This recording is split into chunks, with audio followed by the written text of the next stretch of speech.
This week's episode of Tsunami of Latinas will not be seen and will return next week. Stay tuned as WSWN brings you the following live presentation of the Shining Wizards Wrestling Podcast. The Shining Wizards Podcast is intended for entertainment purposes only. Opinions expressed by the host and guest are their own and do not necessarily reflect the views of the podcast or its affiliates. Content may include adult language or themes and is not suitable for all audiences. Viewer and listener discretion is advised.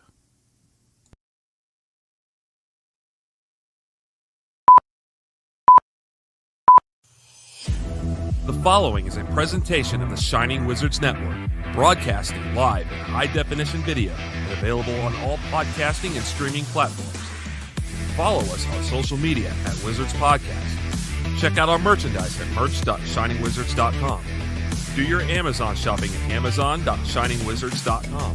And become a Patreon supporter at patreon.com/wizardspodcast. And now, it's time for the Shining Wizards.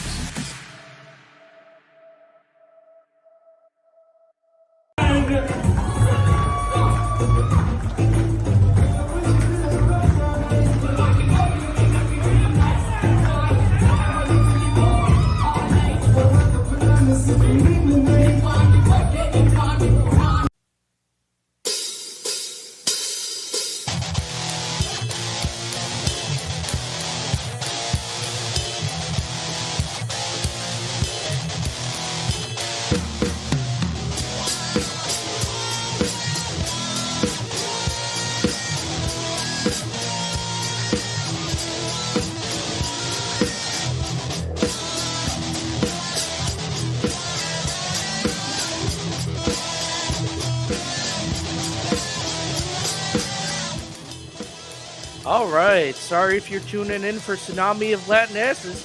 They're a little behind. Instead, you got episode 779 of the Shining Wizards Podcast.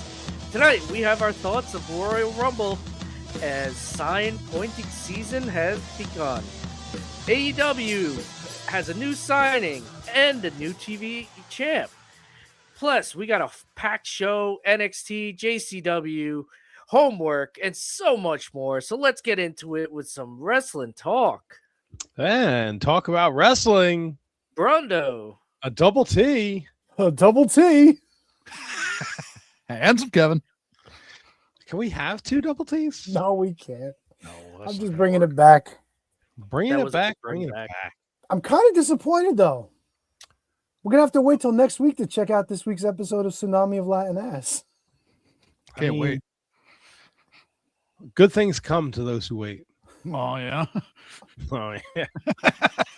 I guess we're that big of a deal now. We're preempting the Spanish programming on WSWN. See, Brenda, are you on any meds? nah. No, man. I am just, sweating it off. Fucking props to you, dude. I'm gonna, if we had we all haven't talked all day because everybody's busy with work and stuff, so we get on here and poor Brundo's got COVID.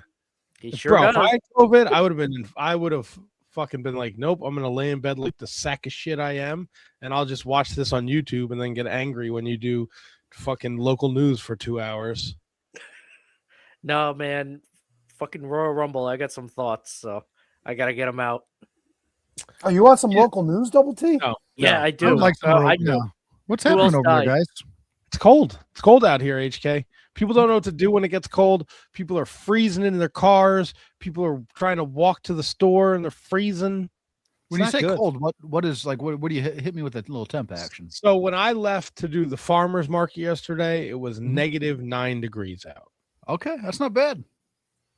Was that the real feel? Or was that it? Because it was windy as hell yesterday. Yesterday morning, it was not as windy by me, but it was felt like -9. Excuse me. -9's good. That's a good clip. No, -9's terrible. No, I mean, like in the world of cold, that's a good cold. Yeah. I guess. We were above freezing today for the first time in like 2 weeks. Who was? The beautiful city of Newark. Not the beautiful city of Morristown. Well, you live in the fucking woods. That's why. With the wind, it felt like 11 degrees today. Sheesh. Fucking boo-hoo. Like, I don't know. I don't like the cold. I'm not a fan. So you're telling me it gets cold in winter? And HK he loves this shit. nah, he really doesn't. He made that clear last week when it was like 10 below and the Copperfield was like 30 below. Or Yeah, when it gets to like -40 and stuff, then it gets a little rough. But I don't mind it. I really don't mind it. I would take if it could be like 50 degrees year round. Sold. I'm in. Not a problem. I'm more of like a 65 year-round kind of guy. Right, but in that range, You know, like during the day, you don't need a jacket. At night, maybe you throw on a little sweater or something like that. some shorts, a couple slides. All right, well, let me ask you: are the slides still on in the -40-degree weather? No, they're not. No, they're not. No. Do you wear socks? Start the dirt bike, Junior. What are you fucking saying? Do you wear socks when it's that cold? Yeah, man. I wear socks when when I go to work. I wear socks. I'm on the treadmill. Got to wear socks. Yeah. Wow. Mhm. All right. I don't love them, but I'll put them on. Also, listening back to last week's show, HK, you did make it sound like the weather fluctuated, like it went from -40 to 80 degrees. Like you made it sound like it went like that in a day, and I think you Not missed a day. it. Well, I'm just letting you know what I heard when I listened back. It can go. I have seen it go from like -40 to like 38, which Okay. is a giant. I mean, that's almost 80-degree turn right there. It's like a Cesaro big swing. Big swing. Yeah, big swing. Huge. King swing. Huge. Huge. I'm very excited for tonight. Me and Brendo were the first two here before the show started. We're both very excited to talk about Raw. I have copious amounts of notes. I have factoids. I cannot wait to talk about the Royal Rumble. You know who else couldn't wait? The man who's once again in front in picks. Y'all wanted to run it back? Yeet. Oh, fuck you and your yeet. I hope you get hit by a Fuck you bus. and your yeet. Fuck me and my yeet. Fuck me, fuck me, fuck me. Yeah. Also, like you won picks. Punishment could have been no picks. But you then I gotta folded hear like a you cheap three fucking shows chair. going, what are we gonna do? We're gonna do picks again, aren't we? It's just fun. And the punishments have been good. The puppets ruled last year. Like, you really make me feel guilty. like, not Wait a wanting to do fucking picks. second here. 3 chodes. 3 chodes, Tony? 2 chodes I would have accepted. Me? Triple You wanted to do picks again, didn't you? Hey, if the thing was we're not doing picks, we're not doing picks. Of course, I think that, I mean, the punishments are always fun, right? But that was if that was me talking, that was not a good impression. I'll tell you that right now. I could have gone without. I don't mind doing them. I kind of like them. Well, we should still set some ground rules too. Like, I vote no more TNA pay-per-views, no more AEW pay-per-views. Yeah, that's good. No, I I'm like in both for those. AEW. Get rid of NXT. No, No, Tony, NXT can eat a shit, honestly. I don't want Yeah. NXT is fucking awful. I would pick JCW if they had pay-per-view. So Thursday night, Handsome Kevin said, "We picking the Rumble?" I said, "Always in for picks." HK said, "Always in. I have, and it's a little bit of a conversation simulator." Brundo also in. definitely Guess says who doesn't respond? Tony. When was this? Tony doesn't say anything. Thursday What? night, 7:30. Yeah, I had a very long day Thursday. When I go home That's Thursday 7:30 night. is very late for Handsome Kevin. It is. All right, great. Eat But balls. What do you want me to 6:30 in the fucking do? morning, Tony wants to dunk on Jake something, tearing his fucking bicep. That's the first. He doesn't even follow up Friday morning about picks. Just Jake something fucking tore his bicep. We got to get jobs at AEW so we can get paid. You're not wrong. I mean, I'm then- giving practical, practicalities to the chat. That's all. And then 2 hours later, Tony comes back. If you guys want to do picks, I guess we can. But there are suggestions. But are there any suggestions for tweaking it? So you didn't even feel guilty. You want it. I know. No, I thought about it. Like that's why I didn't respond. It was an ethical quandary that I was in. You know, like do we have picks? Do we not have picks? Do I really want to kick their asses again? Like I don't know. I think the true Prince of Pro is right. I think deep down Tony actually loves destroying you guys in picks. No, it's just picks to me. It's like a lot of effort. It's a lot of soul searching. It's a lot of like research. Yeah, you think I fucking won 6 years in a row just pulling things out of my asshole? Yeah. It's important to note that I did not come in last. Yeah, I did. Yeah. I'm just happy about that, man. Just happy. Well, you had a chance to be 4-0 this week. What the fuck did you do? Oops. Yeah. I oops that one. That was Yeah, and I was a little perturbed by that too. Not that HK went out on a limb. It's the first pay-per-view of the year. You can get risky. Me and Brundo, we picked Bianca Belair. Oh, the fucking gifts. The mockery. I think it came down to the fact that I was just laughing way too hard that I didn't even realize that was HK's pick. I was laughing my fucking balls off. See, I didn't see any of that until midnight, I think. I finished off the Royal Rumble. So I avoided spoilers the whole fucking day until 30 seconds before we started watching. Fucking ESPN has to show who won it. Bitches. Whoops. Yeah. Also, we like and we're gonna I don't know how much of anything else we're gonna talk about, but we're gonna talk about the fucking Royal Rumble tonight. Okay, people. So strap in.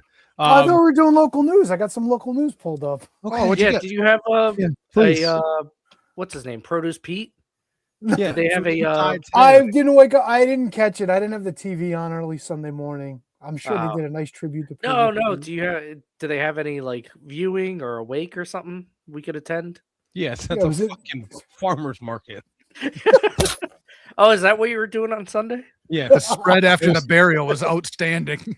Yeah, it was so fucking cold on Sunday they could do an open casket. Didn't matter.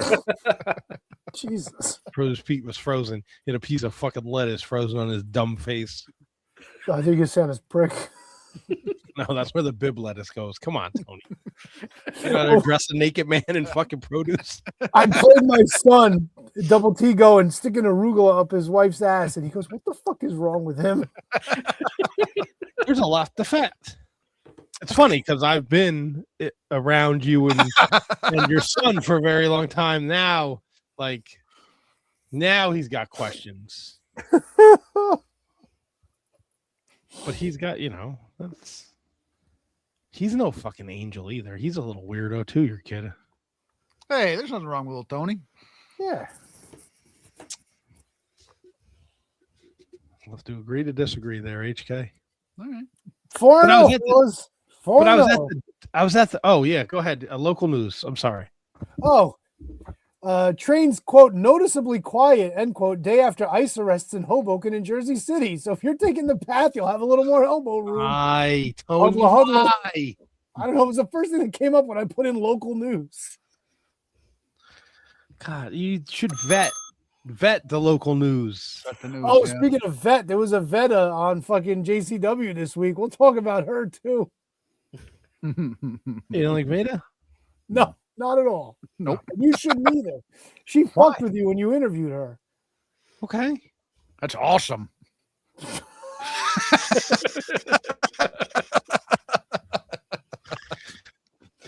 I was shortest interview ever, right? Let me ask you, HK. I not to be a nosy Nelly, but the toothpick that's there to help you with the vaping. Yeah. So I've been off nicotine since Thanksgiving. Haven't had any nicotine whatsoever. What I do have is I have these. It's like a vitamin gimmick, right? So I can take a blast off of this vitamin gimmick if I want. And I got another air thing, but I'm trying to not do those so much now either. So I got the toothpick. Yeah, that was that was your recommendation, Tony. I was gonna say that's what I used when I quit smoking, and it came in handy. It was a lifesaver, really. Yeah, no, it works great, man. It works great. So like now I hit that those goddamn, those non-nicotine hit gimmicks when I'm driving. Driving's still a tough one. I'm sure it was for you when you quit smoking, but love this toothpick. Yeah. No, I like it, dude. Progress. Love it. Yeah. How many children have to suffer? As many as it takes, motherfucker. As many as it Yeah. takes. Fuck them. Yeah. Fuck them. Fuck the kids. Yeah. No, Don't no. not like that. No. Throw them on the back. God damn it. Yeah. That's like saying Beetlejuice 3 times. Fuck Yeah. kids. Fuck the kids. No. Take it easy. I'm gonna be giving them the zoomies. I'm gonna snack on some Zoom offs later. Hey, is your cat Double T? Is the cat still stuck on the Zoom offs, or you weaned her so off? much, man. No, I can't. It's like she hears the bag crinkle and she's just there. Oh man. You talking Ruined about my the whole- bag or Yeah, that's what I was gonna say. When I come to my bag, they all come running. It's the bag of Cheez-Its. We know, fucking Captain Obvious. Well, you That's got to like go the like school in bell such in a dark Minnesota. direction. Like I would like fornicate with my cat. Nobody suggested anything like that. You definitely, the two of you on the bottom of the screen, 100%. No. We said the cat presents to you. We didn't say you were fornicating with the cat. True. What goes through your dirty, perverted mind is of I know your what own you- volition. Fucking Yeah. two freaks are thinking about. It's like Cartman's cat in Heat. No, kitty, this is my Cheez-Its. Zoom Oh, back. Steve Jordan with some local news as well. ICE arrested 6 men. Stop with the fucking eye. Oh my God. What are we doing? Welcome back, Steve. Steve was joining us last week too. Yeah, Steve was great last week. Picking up where we left off. No more local news. The local news segment is done. We're not doing sports. We're not doing weathers on the ones. All right. Hey, it's 7:17. It's time for traffic on the 7. We're talking about the motherfucking Royal Rumble. Why? Goddamn fucking Slave Stadium, USA over there. Oh, yeah, really? Wait, Oh, that really? wasn't in this. That not wasn't in wrong. the States. You don't think they fucking, you think they fucking paid those people to build that fucking stadium? I give a shit. Yeah, they We paid need him 3 for- weeks for this done, or I'm gonna fucking murder your family. They got it done. Wow. What? I don't know. It's kind of harsh. You think? Oh, is it kind of harsh, Tony? They make all the fucking girls dress up in fucking bodysuits. So what was wrong with that? All guess what? You want to know what the reports today are? The people didn't come in for the women's Royal Rumble because Saudi Arabian people don't respect women, so they decided to stay outside and do the outside activities until the women's Rumble was over. That's a report today. Oh, Don't so do it. no local Don't news? do it. Don't do it. You're gonna do it, aren't you? I wouldn't want to watch it either. Actually, I'll give you one takeaway. Rhea Ripley, in her outfit, it worked. Yes. If she actually wrestled like that periodically, no issue with it. Well, they go to Saudi a couple of times a year, so she does wrestle like that periodically. No, but what I mean is, like, if she showed up on Raw wearing that same outfit, like, fit right in with her gimmick. It was like perfect. True. Did you see Charlotte's outfit hurt somebody? No, what was this? Roxanne Perez showed off a nice cut on her face from Charlotte's pointy little outfit. Pointy little outfit. Huh? The first thing I saw when she came out and did that, I was like, this thing's going to hurt somebody. Go figure it did. I think we're all big fans of the afternoon Royal Rumble. Fuck yes. Fuck yes. Yeah, a little weird. I don't know how I feel about watching the wrestling with the sun up. It doesn't feel, I don't know. I'm just so used to the Sunday night pay-per-views. Even the Saturday night ones fuck me up. So great, 2:00 start. We're going to open with the women's Royal Rumble. Out comes Charlotte. I said to the people I was watching with, Alexa Bliss is number 2. That's exactly what I said watching it on my Yep. TV. And boy, was it like watching Tony's AEW, because they got to be friends, because they're not going to fight for the chance to go to fucking WrestleMania and main event. No, they're going to tease, but they got to be friends. This fucking sucked. I No. already knew. Hard It was disagree. garbage. Nope. It was hot garbage, Tony. Hard was disagree. Fucking terrible. They came out. I had flashbacks. I was like, all right, cool. This could be like Demolition, a great fucking start to a Royal Rumble. Instead, it's them playing fucking footsie together, making hearts, instead of trying to win a chance to wrestle for the world title at WrestleMania. Fucking HK. eat a shit. HK, you got me, right? Yeah, I'm with you, Tony. Oh, are you? Yeah. Yep. Please. The floor is yours. You want to take this, HK? You go ahead. You take the lead, Tony. I'm behind you. Well, 2 reasons why they did what they did. Number 1, they are best friends. But number 2, more importantly, save your energy for that 90 seconds. Double team everybody as they come in the ring. And when it comes down to the 2 of you being left, then you battle it out to decide who goes to WrestleMania. Yeah. And Yeah, beyond it worked that, so well with, beyond that, John- Go it's ahead. something. It is something different than we've seen before. If they did the same thing that, like Bruno say, like, oh, I was expecting to be just like Demolition. It's like, oh, they fucking did the Demolition thing. We've Yeah, but that already was seen this 38 Demolition years thing. ago. They already did this Demolition No. thing. We've already seen the Demolition Nobody's thing. was going to so- remember that. It was This was 38 years ago. This except for was us. an original start. This This was an was original cheesy. start. An original start. No problem with this whatsoever. Way None. to fucking devalue the chance to go to the fucking main event at WrestleMania instead of You're I don't just know. jealous because you weren't making heartsies with them. Yeah. Look, I drew that bitch's fucking number, that Charlotte Flair. I drew number 1 in the Rumble. That fucking useless bitch had fucking 2 eliminations. She was in there for an hour. What's the point of putting her out there for an hour? She's not going to eliminate anyone. She eliminated Alexa. Yeah, which apparently was not supposed to happen. She's a bitch. Here's another problem I had with the two. I just got to get these on. I have a whole list here, so What was that? The train was coming through. Two. I got to sneeze. No, now. Skinner Nope. was in the fucking Rumble. Oh, Toot! Come on, Toot! Please. Going to Saudi, Toot! Come on!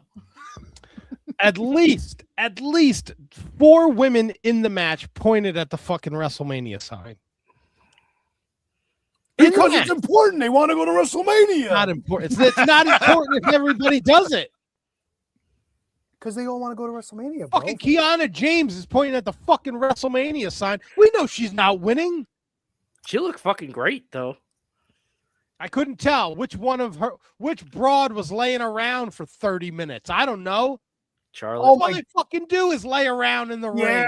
ring. And it's not just the women's match, but there was blatantly at one point, like you could see 2 broads off to the back left corner of the ring, like crawling and looking at each other and talking to each other. I'm like, what the fuck are we doing? How does Tiffany Stratton come out at number 30? And when she gets in the ring, there's 16 women in the ring. Half of the field is still in the Royal Rumble. Yep. And the Royal Rumble went on for another 13 minutes. 13 minutes, the hell you say? No fucking way. Fucking horrendous. It was so dense. You couldn't tell who anybody fucking was. They all looked the goddamn same. You Really? could tell. You could Racist tell who much? Nia Jax was. She She wasn't looked like, there at that point, was she? Oh no! You mean at the end? Yeah. No, you know who I always saw in the ring and I fucking loved it? Grimace. Who was the big bitch wearing the Lash purple Legend. outfit? Ashley. Oh my god, dude. She could be one of my new favorites. Just watching her in the ring, just fucking beating people up, licking her fucking teeth and everything, looking around. I was like, she's fucking amazing. She looked like, not she looked like. She had the most eliminations too, so they got plans for her. I think. Oh, she's amazing. She's amazing. I hope they have plans for her. Lash Yeah. Legend.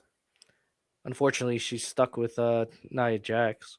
But They'll break up. Don't worry. Somebody in the hood will come out and hit one. Don't get me. We're not even there yet, Tony. Don't get me fucking started. All right, I'm so glad Steve Jordan is joining us tonight. It might have been a bra and panty match with 30 chicks in the ring. That would be amazing.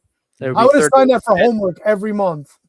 Also, I know like Saudi is like super like not respective of women. The fact that Nia Jax is throwing crotch chops. I was like, should she be doing that? Yeah, fuck it. Why not? I'm all for it. I'm not the one that's to get on a plane and fly to fucking Philadelphia for Raw. If you recall what happened a couple years ago on the runway in Saudi with the WWE plane. Yeah, Brock said, "Fuck this! I got my own plane." It must be so great to have that kind of fuck you money where you could just waltz out of Saudi Arabia on a private jet and leave everybody else behind. Too He much. was flipping him off out the window as he fucking flew away. Well, probably not out the window, but Too much going to the top rope too in the women's match. Like every woman came in and climbed to the top rope. Look, if Sol Ruka does it, like that's her thing, right? She's athletic, she's acrobatic, she's a high flyer. Every girl has to do it. And I'm screaming, just push her off the fucking top rope. Make it make sense. If you're in, like, me and Tony were talking last night, like, they all pair up, right? These two women got to go over here. These two women, it's why we don't have to pair up. Just do something instead of laying on the ground. Like 3 or 4 people just fucking mush somebody in the corner, throw a couple punches, a couple kicks. Do something instead of laying on the ground. Or 2 of you, Tony said he watched a girl crawl over and talk to the other girl while there was like a down spot. It's a fucking it's just there's just too much and none of it makes sense. To me. Like once there's more than 4 people in the ring, you got to cut it out with the high spots with everybody bouncing off the ropes and shit. It's like it's too much. Way too much. Like if you can't get creative in a battle royal, like doing battle royal things, like I don't know what to tell you.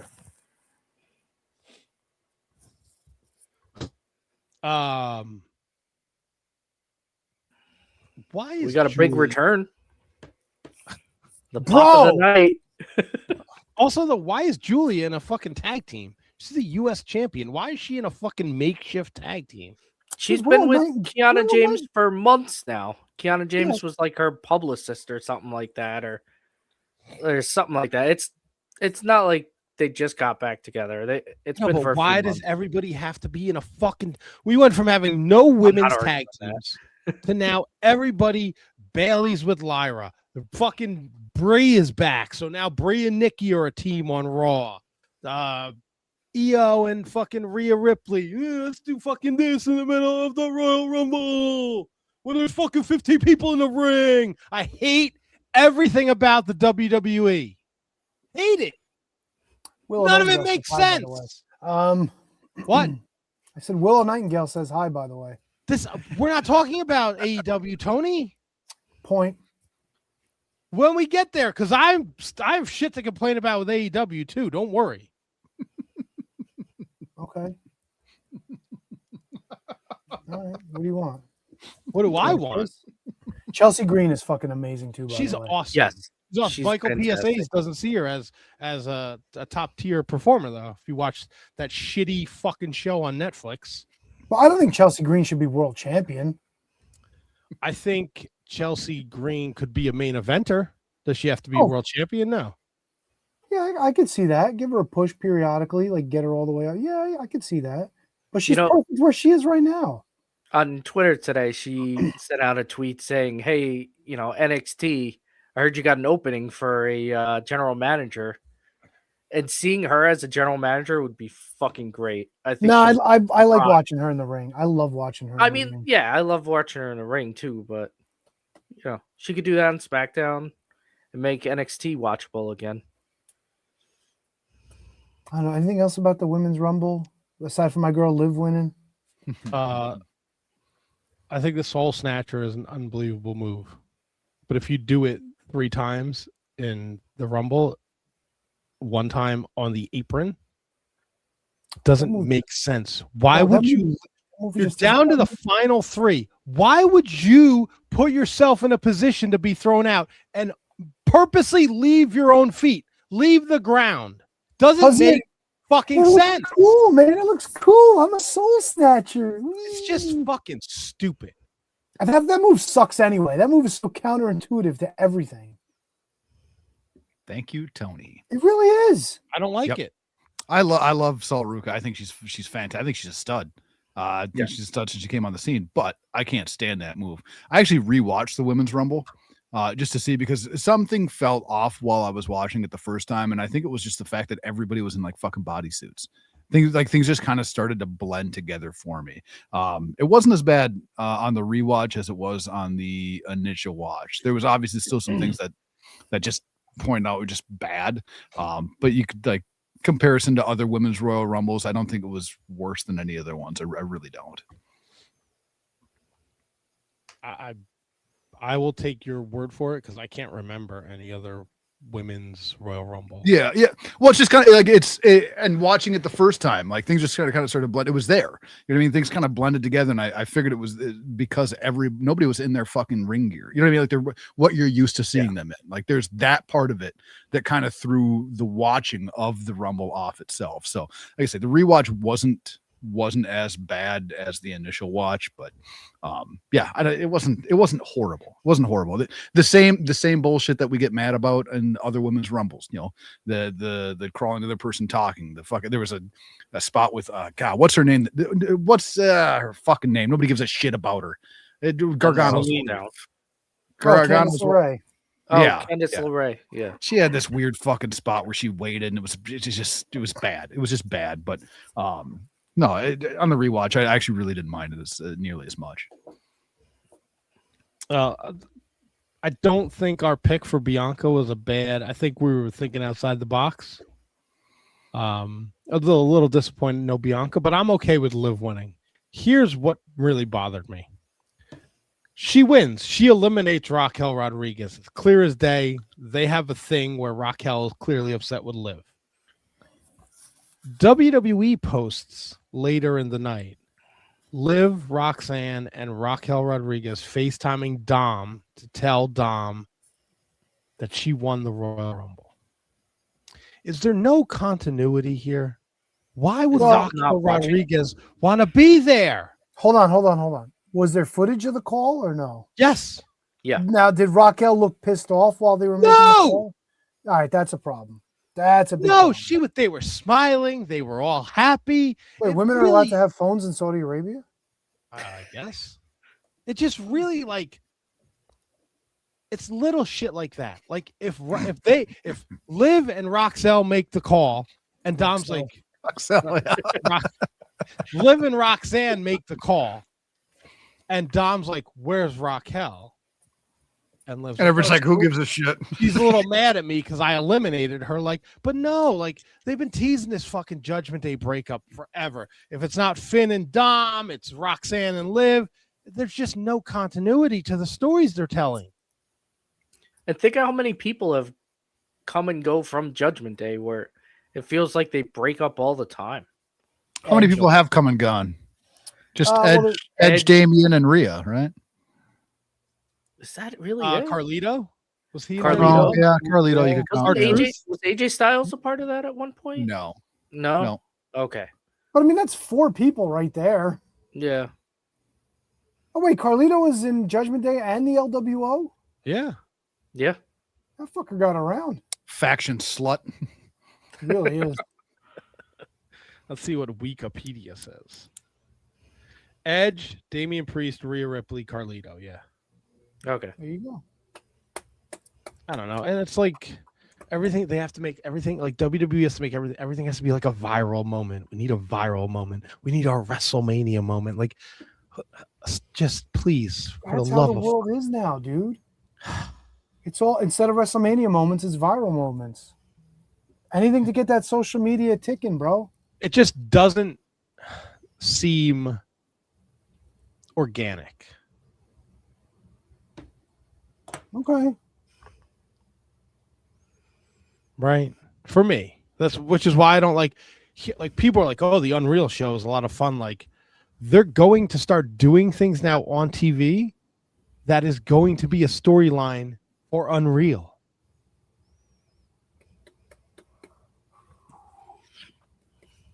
I don't know. I'm not into it.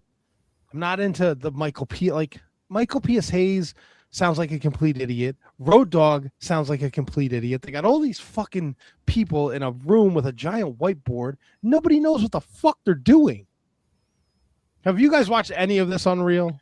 No, I have, and I don't think that it's necessarily fair to take like portions and snippets of conversations that they put into a show and go, they don't know what the fuck they're doing. You know what I mean? Like guys like Road Dogg and Doc Hendricks know way the fuck more. Doc Hendricks does not know what he's doing in 2026.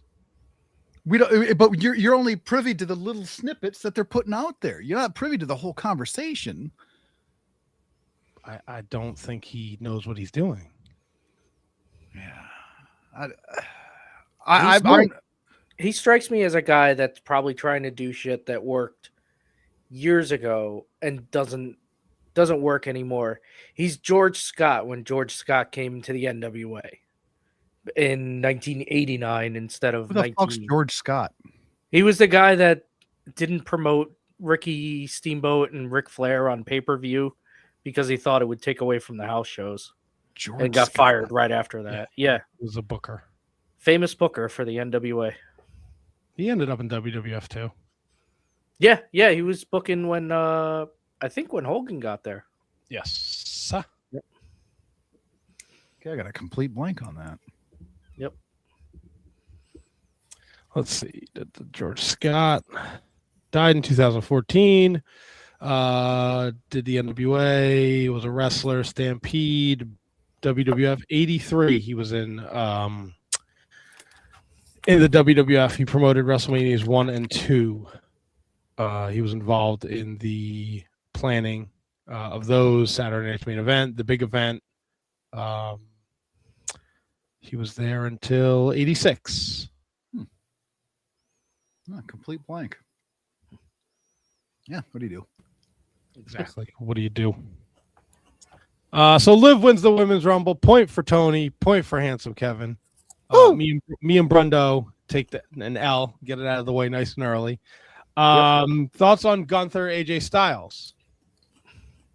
I really liked it. Yeah. No complaints from me. Good match. I actually wish that he wouldn't have lost here. Like I picked Gunther and I enjoyed the match, but I really thought, or hoped, I guess, can't even say thought. I hoped that they would have played it out a little bit longer, like we were talking about last week. That's my only complaint. And that's a selfish complaint, and how I would have liked to see it play out. You think it's like serendipitous that like he debuted 10 years ago and he retired at the Royal Rumble? Yeah. Yeah, but he didn't leave his gloves. Yeah, cool. So we don't know. Is he really retired? Mm-hmm. If you were going to put AJ Styles in a mask and bring him back to feud with Gunther, like Yellow Dog or Texas Red, what kind of fun name? Per Plus Man? I call him J.A. Style. No S. I'd make him put on about 300 pounds and call him OB City. Woof. Wow.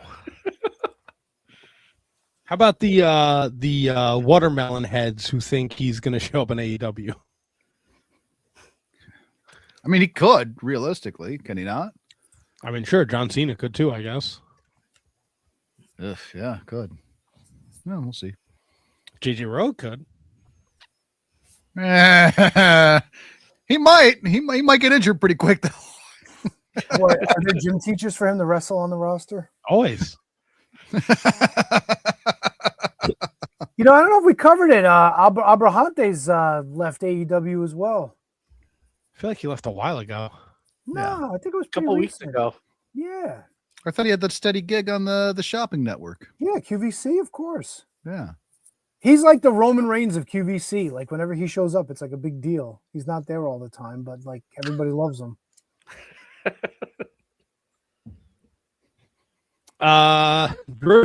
Drew, Sami Zayn. I don't remember a thing from this match. I think it was solid though. That's all right. Sami Zayn lost. Big deal. Yeah. I don't know. But you thought he together should have won? Who? Like, dude, this is Sammy finishing the story? Fuck him. No. Get bent. I did not think that at all. Suck off. Eat balls, whatever Brundo says. Suck off. Eat balls. Yes. Rape night. Really? I say that after the show. Yeah. Take it easy there, Buck. The men's Royal Rumble. So there was a little snafu on so I guess SmackDown took place Friday night over in Saudi Arabia, and it aired live in the foreign nations. During one of the tag matches, they accidentally put up the crawler that said Royal Rumble entrant number 1 Braun Breaker. And well, once things go out into the universe, they can either ride it out or change it. And they did something on the pre-show where Adam Pearce had changed Braun Breaker to number 2, and Paul Heyman came out and was screaming at him. So I don't know if you guys saw that, but that was why they made that change. They kind of spoiled that Braun was going to be number 1. So we get Obafemi, and I don't know if you guys know Ming's mullet on Twitter. Mm-hmm. He said this dude is a real menace coming to the ring with a necklace made out of munchkins, and I couldn't unsee it because his thing does look like a bunch of munchkins from Dunkin' Donuts. It sure shit does. Yeah, I saw that. That was fantastic. So here comes Braun Breaker at number 2, and here comes another masked figure. I just can't. Why? Because they just did this 8 weeks ago. And I think they did it less than 8 weeks ago. Didn't they do it with Jacob Fatu? They did. And Would it be less egregious if they didn't do it with Fatu, because it sticks with the mask figure, with the vision and everything? So I feel like if they didn't do it with Fatu, it would have been a little better. I don't know. I'm just like, because whoever is it Seth Rollins? Is it David Finlay? Is it fucking Logan Paul's brother? Is it Chris Jericho? Right? That guy moved way too fast for Chris Jericho. Yeah, it's not. And that's another thing I'm going to get into about the we want Chris Jericho bullshit.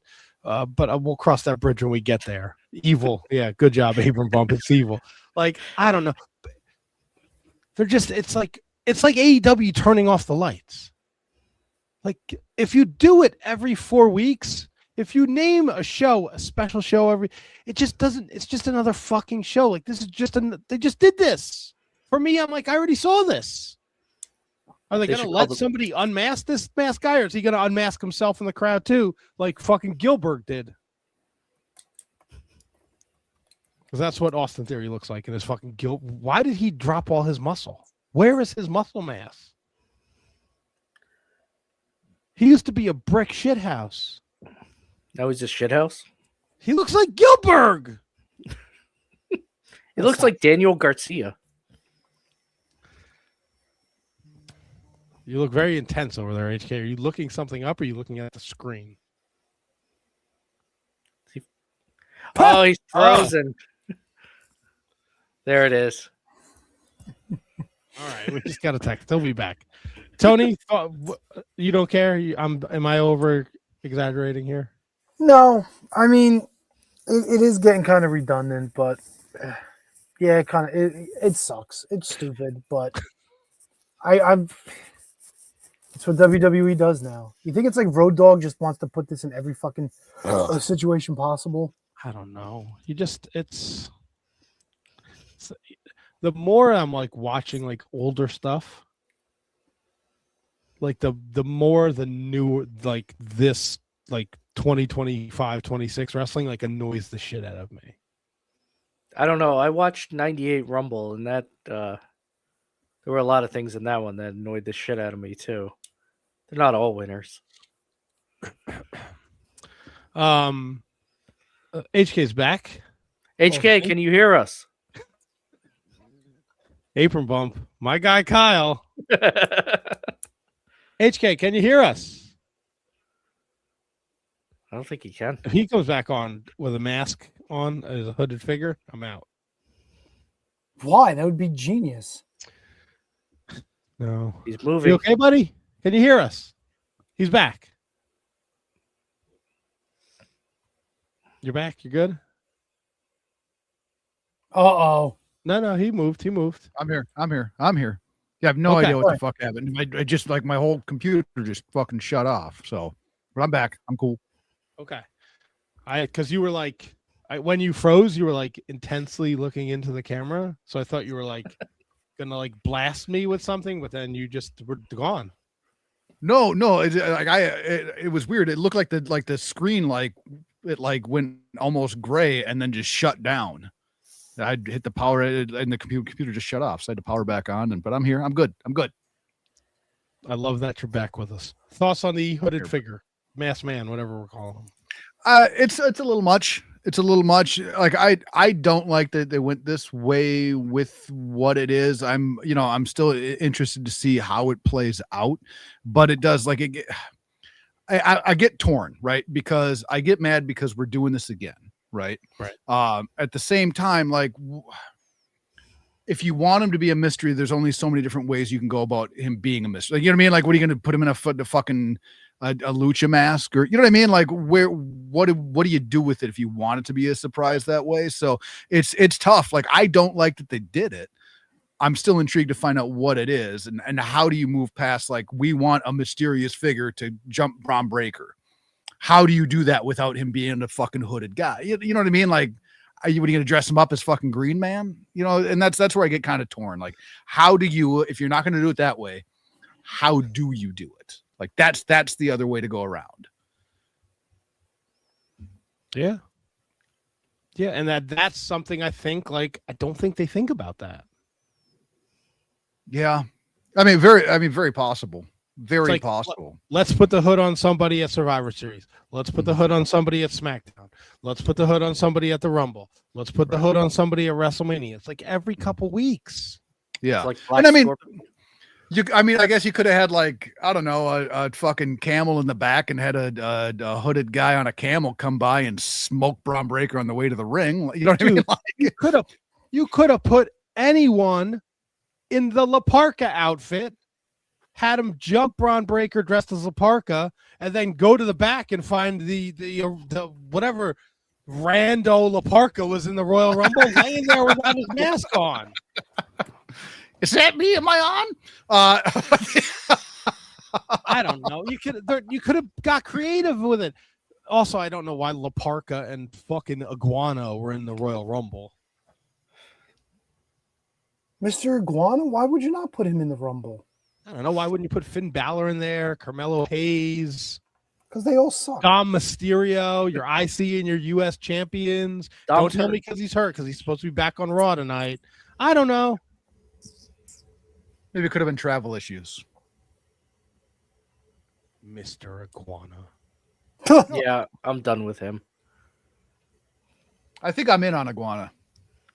I think it's dumb enough I like it now. Okay.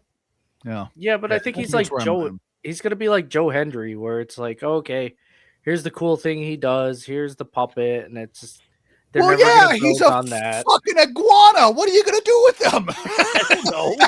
Golly, they're never gonna build. Iguana's never gonna be champ. He's never getting a blood feud. This is never gonna happen for Iguana. What the hell? Yeah, but then it gets old quick. You could make it a blood feud. What if somebody makes iguana burgers? Ooh. There you go.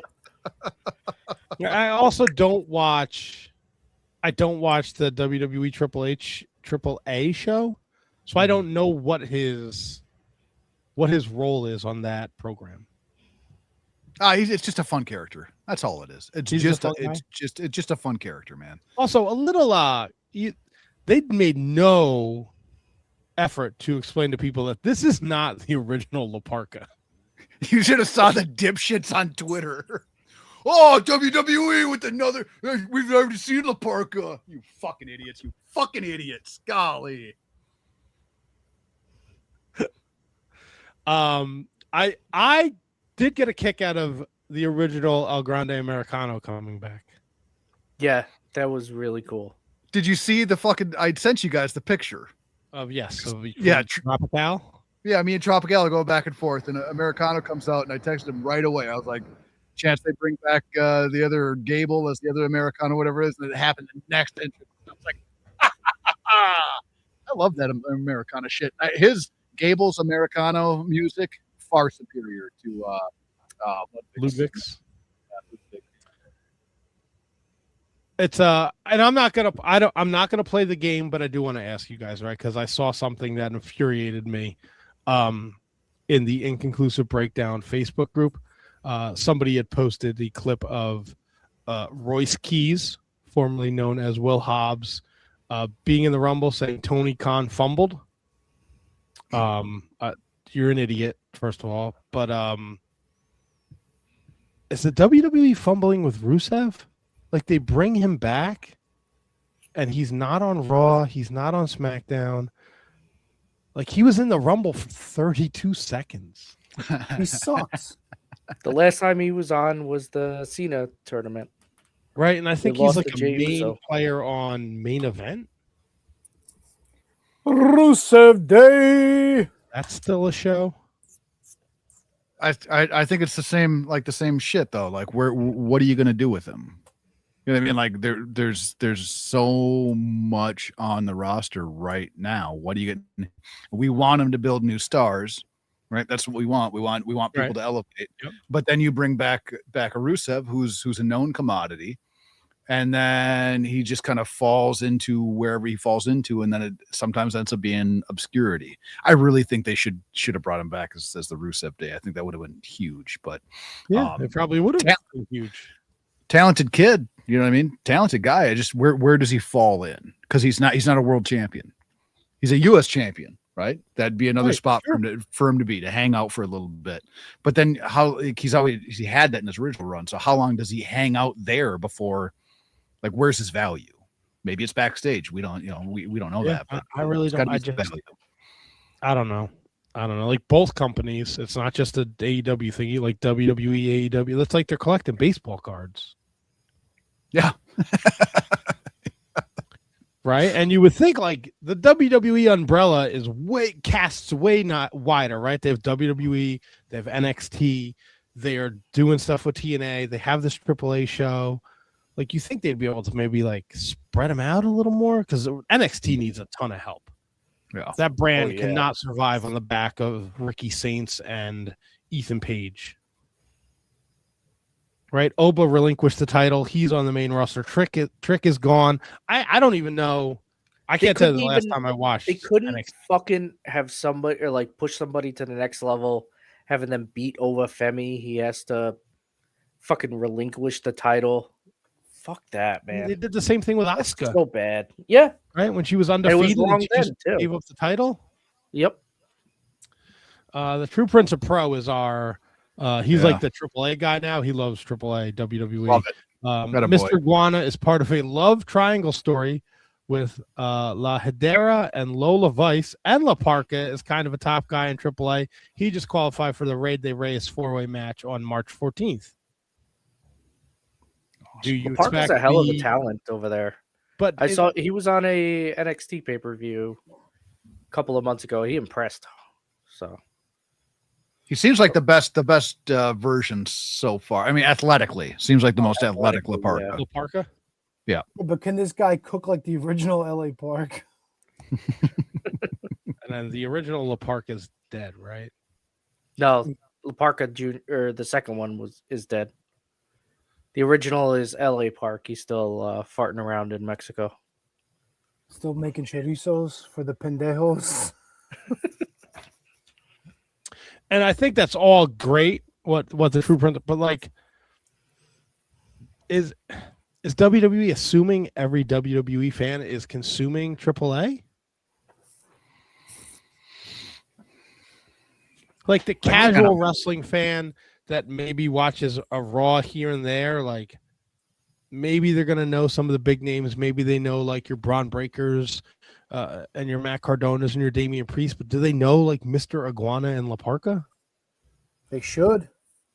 Should they? When I was a kid and fucking Doug Gilbert was in the Royal Rumble, I was like, who the fuck is this? Well, Stevie Ray also said, "Who the fuck is Doug Gilbert?" Oh, we're gonna get to that. Don't worry. The things to cover in this episode are three things: Royal Rumble, Stevie Ray, and homework. By the way, you Right. brought up another guy that they brought back just recently too, Matt Cardona. He was in the Rumble for what, 15 seconds? Who gives a 55. shit? Yeah, fuck him too. Hey, F and Ronnie's joining us. What's up? Ronnie? So like Will Hobbs came back. Like, I think it's cool that he made his debut at the Rumble. No reaction. Well, nobody knows who he is No. because nobody watches AEW. Actually, AEW TV is not available in Saudi. Okay. So I mean, might they not knew who have Brie been Bella spot. was. She hasn't been on AEW. Yeah, you know who Brie is. You know who she's married to. So does that mean that D-Bry's coming back? I don't know. I doubt it. I can't see that. Why not? Why not? I Would don't you know. come back to this fucking fiasco? Fuck yeah. Great to see LA Knight back. Yeah. All right, I gotta. Also, I missed this I went to my buddy's house and we were behind. We had to wait for people because people are not punctual. So I hate also avoided. It drives me nuts too, HK. I fucking hate it. Yep. So we were behind on. We were probably like 10 minutes behind. So we fast forwarded through commercials and shit. I missed it. Was this 90-second intervals or 2 minutes? Yep. 90. I missed that as well. Because they were coming fast. Boom, boom, boom, boom, boom. Oh, yeah. This fucking Jey Uso. This motherfucker. Dude. You're gonna give yourself a fucking aneurysm. It's fucking so fucking stupid. I That's get it. all Jey Uso is. I agree, but it's the Royal Rumble. Can we have a little bit of sense of urgency here? And then they gotta play his fucking music again. Go fuck yourself, Bruce Pritchard, and whoever else is back at the WWE deciding this is a good idea. And then Roman Reigns comes out and they're gonna do hand gestures and they're gonna dance and they play the fucking music again. I was so happy when Roman Reigns punched him, but boy, before he punched him and the music came on, I dropped a big no-no in front of a lot of people who didn't know it was coming. I may have said I hate these two, but I was so fucking annoyed by this. So annoyed. It's Well, like when they Double T- beat it on top of the cage at the Survivor Series. Why? It was fucking stupid. It would have made sense if, let's say, like there's one or two people in the ring. Jey Uso comes out, throws him out, runs it back. Fine. There's nobody in the ring. The fact that the ring is full of like 6 or 7 people and he's playing around instead of, once again, not trying to win and go to Royal Rumble. Fuck him. Hated it. When he jumped on the ropes, I was like, come on, Roman, push him. Please, please, Yes. please. And he fucking didn't. Nobody pushed him out of the ring. I'd rather watch a fucking live beheading than a Jey Uso intro. Jesus Christ, dude. It's I think that's local awful. news over there. Awful. And Rikishi was upset that Jay didn't win the Rumble. Shut up. Yeah, I've had it with that fucking slob. Yeah. By the time he got to the ring, all the time was gone. He got to the ring and then it was Roman. And he takes forever to get to the ring too. Why do they have to take forever to get to the fucking ring? Somebody would you asked take the too time? if you don't make, if there was a rule like if you don't make it to the ring in the allowed time, like if the next person goes off, are you eliminated? Because I feel like I heard that once. Yeah, so Royal Rumble to Royal Rumble, they always fucking tweak the rules to however they want the story to play out. But I forget what Rumble it was, but there is a Rumble where they said that you have to get into the ring before the guy behind you gets to the ring. Otherwise, you're not in. I don't think there's an official fucking rule book on this shit. But I do want to say, Double T, I agree. Fuck Jey Uso.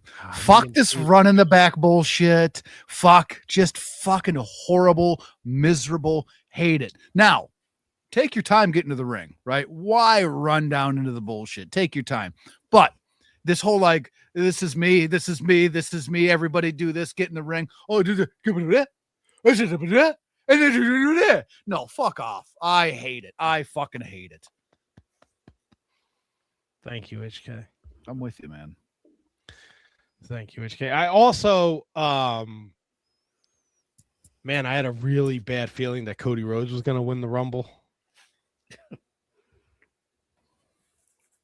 Like he had like put it over on SmackDown. Like, I need this. I need to win the third Rumble. And then he came out at like 11, and I was like, oh, that's like, this might be one of those weird like things where he's got to win his third, and like no one's ever won from 11, so we can add that to the video package next year. Bless Drew McIntyre's soul. Caught me off guard. Yeah. That was well played. Well played. I would have preferred if Jacob had eliminated Cody, but I know they're really pushing this 3-way thing that they're doing. Oh yeah.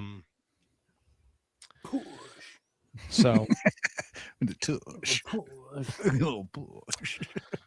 Yeah, but you know, it's Gunther comes out at 30. He's fucking limping, like he thinks he's Bret Hart in '94. Like, He's selling, you fucking chode. Yeah. He just went to war with AJ Styles and forced AJ Styles to fucking go into retirement. Give the guy a AJ break. kept putting the calf crusher on him. Yeah. And it comes down to Gunther and Roman, and Roman Which is wins. fine. Yeah. Roman wins again. Again. It was only the second time. You make it sound like again, like he's won like the 5 of the past 6 Tony- years. Like he's picking pay-per-views or something. Tony, do you know how many times Roman Reigns has main evented WrestleMania? Yeah, 10. 9, 10? Yeah. If he main events 42, it'll make 11 years. Okay. How many did the Hulkster main event, brother?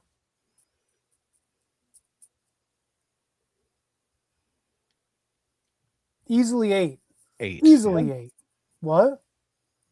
8, 8. Yeah. He main evented 1, 2, and 3, and then like 5 through 5, 9. 6, 7, 8, 8, 9. Yeah. 9. And he should have fucking main evented 17 as well. Okay. Well, Also, not though, 17, like, 19? He was involved in the main event of 4 also. yes. Yeah, but he didn't wrestle. I mean, he wasn't. No, he didn't, but he was out there. So What do you have against Roman Reigns, bro? I'm just I'm tired of the same people being in the fucking main event. We are so far beyond the fact that these guys draw, right? It's not the 80s and the 90s anymore, right? There's no like so-and-so drew a house. The WWE brand sells itself. WrestleMania tickets for Vegas sell before they even announce a match. Okay, so does that mean then, like, I don't know, fucking Obafemi should have won and went to WrestleMania for a championship? You know what? Do something fucking different. No, nobody's gonna give a shit. Nobody gives a shit now. What if Powerhouse Hobbs won? Would you be happy? No, that's a terrible decision. how about the fact that it's Roman and Punk? I know they did the 3-way last year, but if it ends up becoming that, I mean, I don't think they've ever had a singles match. And if they did, maybe it was back in the Shield days. Yeah, they got beef. They don't really trust each other. Yeah, okay. I feel like that's a little fresher. Yeah. If it's just the two of them. Brundle likes fresh. That's right. The top of the WWE hierarchy is always it's the same guys, and there's no new blood there. And people are like, "Oh, Chris Jericho's going to come back." Chris Jericho's fucking 55 years old. What can a 55-year-old Chris Jericho bring to the table if he's not losing to the likes of Obafemi, Austin Theory, Javon Evans, and Braun Breaker? I don't want a fucking Chris Jericho Seth Rollins feud. Who wants that? He's 55 fucking years old. I would love to see Jericho and Seth Rollins go at it. You know how many people are like major players in the WWE that are under 40 years old? 4? Yeah. Probably all broads too. No, I didn't even do the women. Oh, yeah. Jacob's 33. Jacob's 33. Logan Paul's 30. Austin Theory's 28. Javon Evans is 21. Even on NXT, they're old as shit. Come on, Javon Evans. Give me Dominic Mysterio, bro. Come on. Okay, Dom, he's been off my TV for 2 months. I completely forgot to look What up. about Damian Priest? He's not 40 yet. Damian Priest is fucking 43 years old. Get the fuck out of here. Sami Zayn's 41. Damian Priest, 43. Rey Mysterio, 51. LA Knight, 43. Brock Lesnar, 48. The Miz and Randy Orton, both 45. Punk is 47. Owens is 41. Finn Balor, 44. Cody, 40. Jey Uso, 40. Roman, 40. Drew McIntyre, 40. You say that like it's a bad thing. They're just old. Yeah, you're old too. Yeah, but I'm not on the top of the wrestling show. Yes, you are. We're the Shining fucking Wizards. Hey, you and Brenda Flyer on top. Yeah, and I'm on the bottom as usual. I don't give a shit about like the Roman Reigns Rock like that people wanted in Saudi. That does nothing for me. You know what? Sami Zayn, Drew McIntyre did nothing for me at the Royal Rumble. It was a quick thrown together bullshit match because the Saturday night's main event, they had a fucking tournament. There's no story there. There's nothing I can sink my teeth into. What? Because he's Muslim? They send him over to Saudi Arabia? They tried to shoehorn that into the story too. Michael Cole brought it up. Like, give me something to fucking care about. I'm gonna shout out True Prince of Pro here. They gave you something different last year with Jey Uso winning the Rumble and fighting Gunther, and people shit all over it. So they went back to what they know and trust, and that's Roman. Great point. That is a good point. Yeah. Thank you, MP. I don't like it, but it's a great point. Not a singles guy, though. He's not. Bro, Great surprise by having him win it. I think Double T's complaining just to complain at this point. No, I'm not. I think that there's some fair in what Double T's gripes are. There absolutely is. At the same time, like, I was not disappointed in the men's rumble. It wasn't what I wanted, but I wasn't disappointed. They threw me for some curveballs, like the Drew thing caught me off guard. Right. That was awesome. I fucking love that. Brock getting shit canned did not see coming at all when it happened. Like, you know what I mean? Like, there was different spots throughout the match where I went, okay, I like that. That was something I did not see coming. And I think at this point in like my viewing as a fan, I have to sometimes kind of temper my expectations 100% while I'm watching it.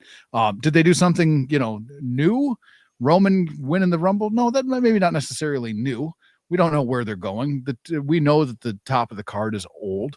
They got the undercard's got to work its way. It's got to work its way up. They got to get the opportunity to do that too. And with the top of the card being what it is, it's hard to get. What the fuck just happened? See what I mean? What I mean? I can't see what you mean. Fucking videos up anymore. What the fuck is StreamYard trying to get us not to give them money? Like, I don't understand. I'm sorry, HK. No worries. Oba Femi, I thought had a great show. Like, there was some good stuff that happened in this Rumble. Now the outcome is not what I wanted it to be, right? It really is. And I thought that this was going to be a great spot for Breaker to get his spot. You know what I mean? Like, I thought there was that opportunity there. Roman winning, I don't think is the worst thing that could happen. We'll see how we get to where they're going or wherever that may be into WrestleMania. But then after WrestleMania, we really have to turn the page. Like, we just have to. There's got to be some roster cuts. Some guys got to go other places. Like, you look at the list of guys, and everybody's like, oh, we don't want them to go anywhere, right? Damian Priest can go to fucking TNA right now, and they can be better off for it. HK, right? Where was R-Truth? That's right. I was about to get there, you son of a bitch. People still screaming, right? Everybody pissed off. We want him, right? Motherfucker's nowhere to be found. Nowhere. He comes back. He cuts his hair. Cuts his motherfucking hair. Nobody gives a shit, right? Nobody gives a shit about him. And like, they got to thin the roster out. They really do. And I think there's a lot of guys that benefit from going to TNA. Fuck. Go to AAA. Still be part of the WWE brand and go to AAA. Damian would be great in AAA. I'm using him as an example, but I don't know where Damian fits in the hierarchy, right? You know what I mean? He was a champion, but he's not going to be an upper card player. He just isn't. I like him. He's not going to be that person. So I'm okay with riding this wave to Mania, see how we get there, see what the story is. Then after WrestleMania, we got to start churning some new stuff. Like, some guys have to come up, and I think they will. I really think they will, but we got to start moving on it. We have to start moving on it. Yeah.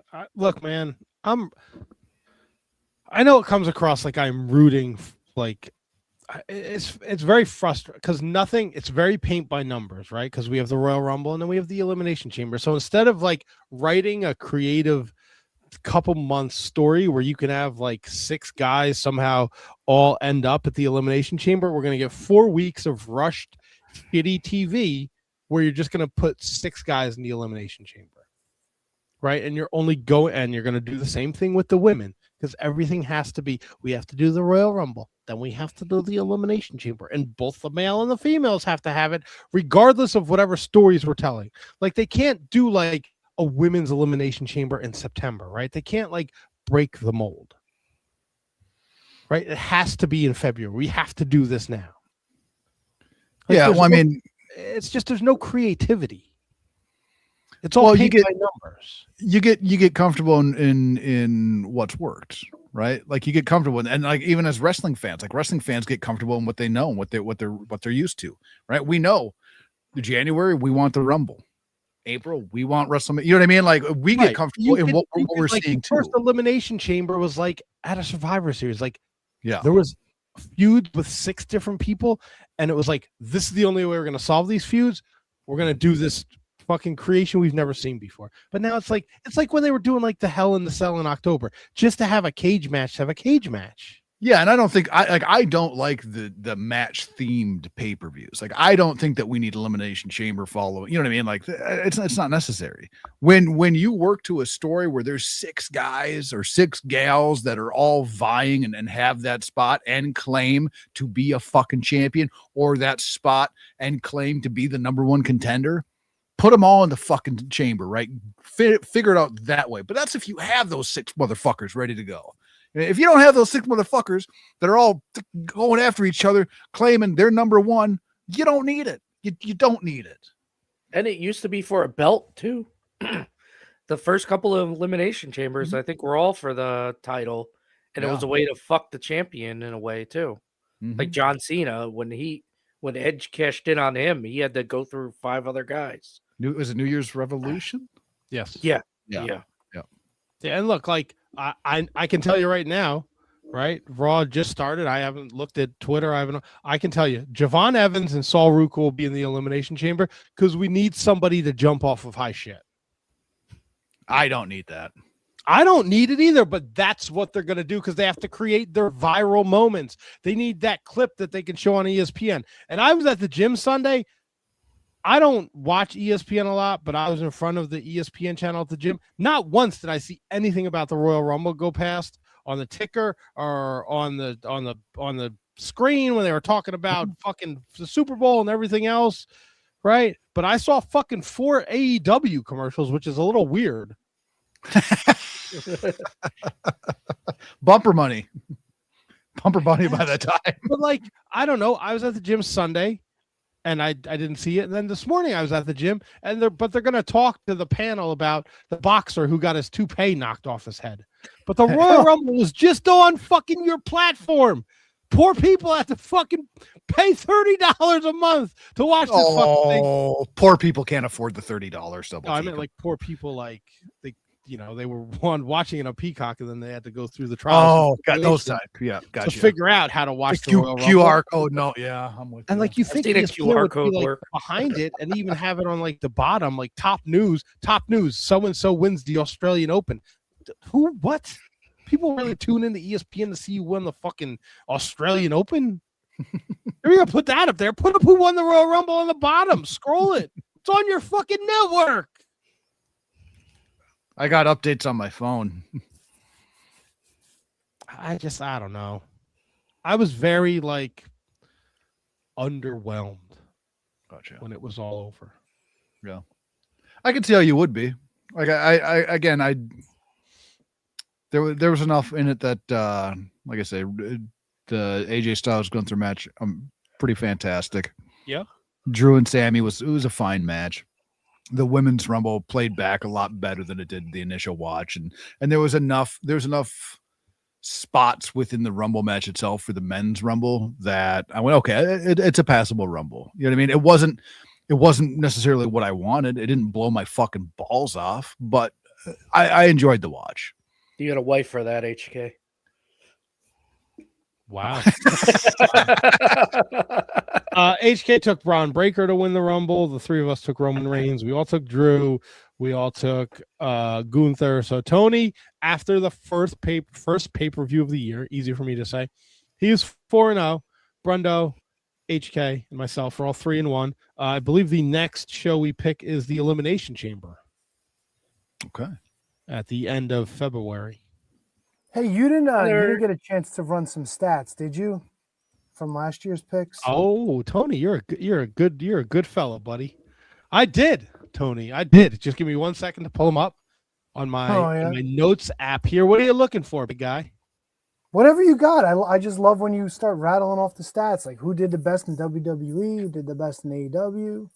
Okay, so the WWE, Tony, you took the cake there. You went 61-14. This is from the 2025 Royal Rumble to Survivor Series. You went perfect at the Elimination Chamber and Money in the Bank and Clash in Paris. Brundo, you were second. You also went perfect at Elimination Chamber and Clash in Paris. You were 56-19. I was third in the WWE picks at 55-20. I went perfect at Survivor Series. HK, you were last in WWE picks, 49-26. You also were perfect at Clash in Paris. I really ate shit at WrestleMania Night 1. HK ate shit at WrestleMania Night 2. Tony never ate shit in the WWE universe. Brundo, your worst performance was SummerSlam Night 1. You went 2-4. In NXT, Tony 31-16. Me and Brundo 30-17. HK 27-20. AEW is where HK made up the ground, lost with WWE and NXT. He went 82-21. Jesus. Wow. Followed by Brundo, who went 80-23. Tony 76-27, and I pulled up the rear there at 69-34. Myself, Brundo, and HK all went perfect at AEW Dynasty. Was there one other one I went perfect at? You went perfect at Clash in Paris, Dynasty. I think that's it. I'll have to go back and look. I have you 10-1 at World's End, 10-1 at Wrestle Dream, 11-2 at Forbidden Door, 10-2 at Revolution. HK also the took fucking TNA. AEW. I'm the AEW fucking expert over here. Also TNA expert. 24-12 at TNA. Tony was 23-13. Brundo Fly 21-15, and I was 20-16.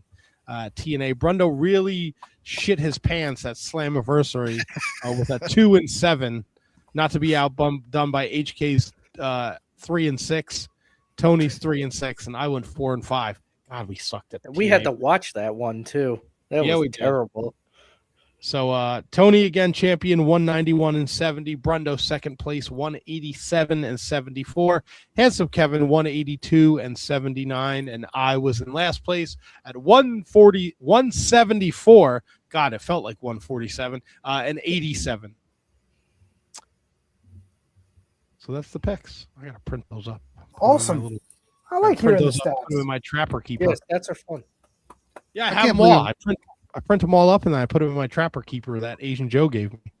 I fucking am the AEW expert. That is just terrific. Golf clap, my friend. Golf clap. That is just terrific. How about that story, Brundlefly? I like storytelling. I know you do. By the way, I think the next pay-per-view actually is Grand Slam Australia. Grand Slam. No, that's a TV. That's a TV fucking vehicle. It is? Yeah. It's like a Clash of the Champions. Yeah, it's a Saturday collision bullshit. It's not going to be live in the United States. Oh, you're right. You're right. Yeah. Yeah. Yeah. Listen to the AEW expert, Brundlefly. They started building for it. I thought it was pay-per-view. Or It's on should a we change your name to AEHK? No. All elite, handsome Kevin.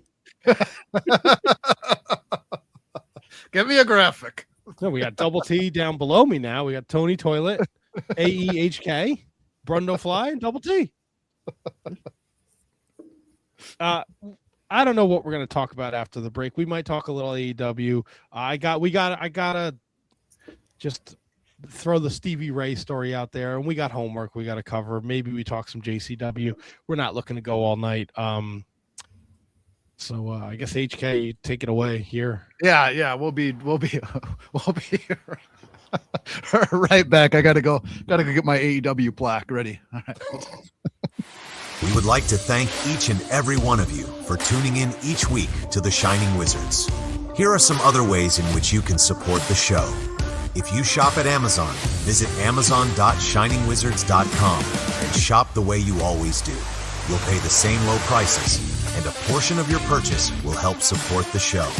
If you'd like to buy a Shining Wizards t-shirt, visit merch.shiningwizards.com to visit our pro wrestling tee store and select from over a dozen great designs. You can also become a Patreon supporter at patreon.shiningwizards.com, where we offer bonus content, producer credits, and so much more. Continue to listen to the show wherever you listen to podcasts and watch along live on social media. And don't forget to like, rate, review, and subscribe. Your continued support helps us to continue to bring you the best in professional wrestling podcasting.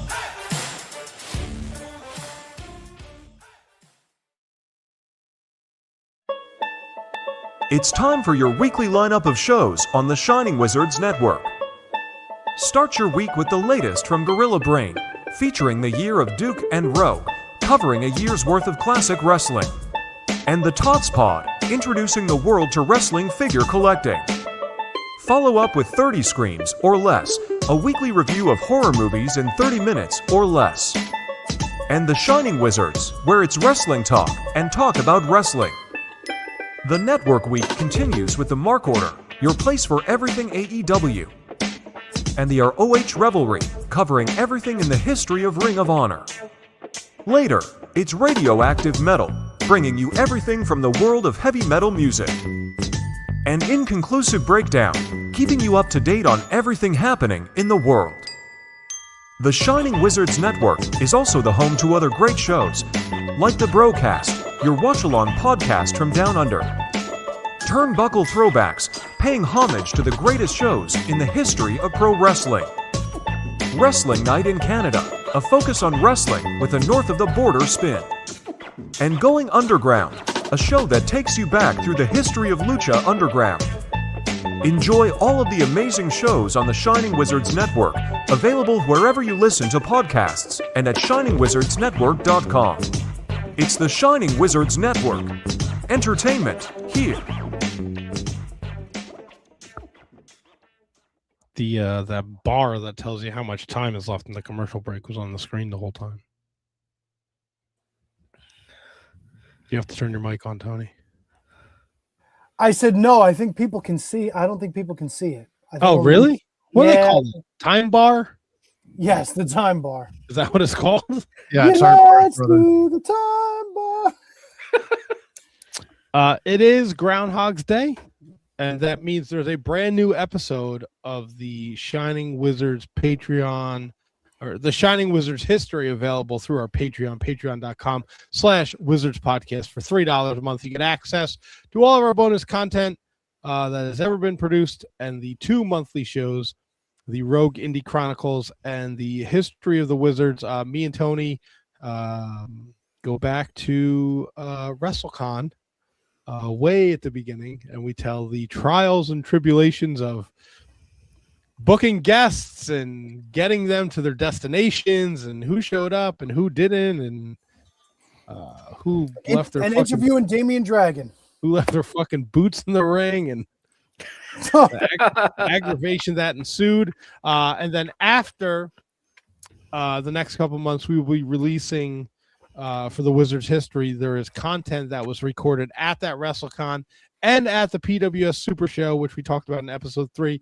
Those will be released as well as the episode with Damien Dragon. And if you listen really hard to the Damien Dragon episode, you could tell where I was done with the show that particular night. I think you can tell the moment when I was officially punched out. But that's coming to our Patreon. The next episode of the Rogue Indie Chronicles is coming, as Brundo and HK are set to record this week or next week soon. It'll be out on the 15th.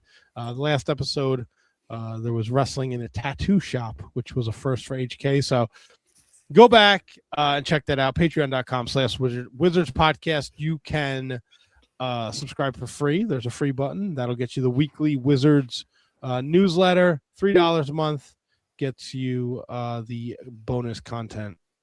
The street team is out and about, hustling and bustling this Wednesday night. They'll be at WPW WSO Brawl in the Hall in Winnipeg, Manitoba on the 14th. Valentine's Day. Show somebody you love them by taking them to a wrestling show. CWE's 17th anniversary show, also in Winnipeg, Manitoba. The Voyager Cup takes place March 13th and 14th for WPW, and the street team will be there, as well as the AEW Dynamite and Collision tapings on April 1st in Winnipeg, Manitoba. And if you watch GCW this weekend, you saw they announced they will be at the 2300 Arena in May. Well, our very own SJ is coming down from Winnipeg, Manitoba, and she'll be there at the 2300 Arena handing out Wizards merchandise. Follow the street team at Wizard Street on the social media and see if the street team will be near you, and you can get some free Shining Wizards merchandise. I'm getting good at the plugs. That's pretty good, yeah. Yeah, doing a great job.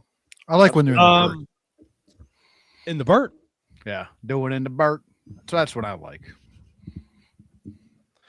Like Bert and Ernie? No, in the Burt. Doing in the Burt. Do it in the Burt. Hey, can somebody confirm? I'm seeing like some of the card for tonight's Raw. Is Raquel getting a title shot against Stephanie Vaquer in a Philly street fight? I think that's her. I don't know if it's a believe- title shot. It is a match. I think after. so. Let me see. So like she didn't even have to win the Rumble and she's getting a title shot. Good for her. She sucks. Who, Raquel? Yeah. Raquel's eye. She's getting better. She's a bum. She's a gotten Dude, better. I love me some Grimace. Oh my God, Grimace. I love that Her woman. name is Lash Legend, dude. Whatever. She was Grimace. All purpled out. She looked like fucking Bootsy Collins. She did. She's big. She's tall. She had all like the furry boots on and shit. Bootsy Collins. Fucking awesome. All right, yeah. So Tony, here's the rundown for Raw. Liv will pick her WrestleMania opponent, Vaquer Raquel, in a street fight. Yep. Roman Reigns will also pick his opponent. Braun Breaker and Division will do something. Bronson Reed will go head to head with Penta. Javon Evans meets El Grande Americano. That's Which one? Almost a 3-hour show. 4 matches, maybe. You know what I like too? Like when What Randy do you- Orton got in the Rumble and everybody was just feeding to him because they all wanted to take the RKO. I thought that was kind of a cool moment. It's kind of like when Jake the Snake comes out, everybody wants to be DDT'd, you know? Yeah. I didn't think about it that way. Not bad. Not bad. Wasn't that bad. Wasn't bad. What do you guys want to do? What do you want to talk? You want to talk about JCW? Fucking Vince. I want to talk about Sucker! I mean, JCW Lunacy. Vince Russo fired everybody that I hate, so I'm happy. He pretty much fired everybody, no? Yeah. I mean, Vampiro sucked shit. He was not doing a great job. Does this mean like these guys aren't coming back? Like, is that why? Is that That's no, they're coming back with the fucking with Jay. You know that's the whole setup. 100%. Firing all these assholes nobody likes, and they're just gonna come back with the I'm not controlling the screen gimmick. I know what's happening there. You know what I really liked? You guys see the chubby pale ring girl with the red bikini on that they brought her out twice? She was so nice. I saw her. I didn't mind that at all. Yeah, I didn't like that. You didn't like that. Come on, what's wrong with you? Why has PCO got a fucking Shrek mask on? What's I that? liked the look. So do I, I actually. did it. I'm not gonna lie. I don't know if I feel like I've seen it. Looked more like remember Sin City, the governor's son? That's what it looked like to me. Governor's son was green? He was the one that got his fucking ass handed to him. Okay. Yeah, the guy with the fucking ass handing. His ass handing. You know, I like Yeah, Danny Pete Moe. Willis. I like Danny Moe. Yeah, I like Danny Moe too. Oh, was she the blonde broad that fought Haley J in the first? Yeah. No, not so much on the Haley J. The What Mickey is with you and the Haley J hate? Yeah, not on the Haley J. What is I it, don't the mind dog? Big Al. I don't mind Big Al every now and again. I like Big Al. I'm okay with Big Al. Wait, Big That Al Hunter is- Gray. I don't know about that shit. I don't know about Wait, that. Big Al is Big Mama, right? Whatever. her No, name Big was. Al is Alice Crowley. No, not Big Al. Who's the brother Amazing that- Maria. Amazing Rhea. Maria. Oh, okay. Yeah, that's the one that used to be Big Mother Trucker, or whatever the fuck her Yes, name was. that's Big. Big Rig Betty. That's it. There you go. I'm out on Big Rig Betty too. Big Mother Trucker. Now, are we to really believe that PCO is taking payoffs here? He doesn't seem like a guy who needs money. No, he got fucking Vito took it from the clowns and gave the clown money to PCO. They'll connect. Don't worry about it. It'll connect. And what's the connection with the Italy wristbands on the wallets? Are these like made men that Vito used to have history with? Construction. They're paisans. The fuck? Me and Ree ordered DoorDash on Thursday from the Milburn Deli over here. And Ooh, what'd you get? she got a turkey sloppy Joe and I got the turkey trot. Okay. Did he give you the trots? Thank you from the fly. No, but when so whenever we get delivery, I make sure, I mean, you guys have been to my house. I make sure I meet them in the driveway because I don't need anyone falling down the fucking steps. Or pushing them down the steps. Right. So this dude gives me the bag and he goes, "Here you go, paisan."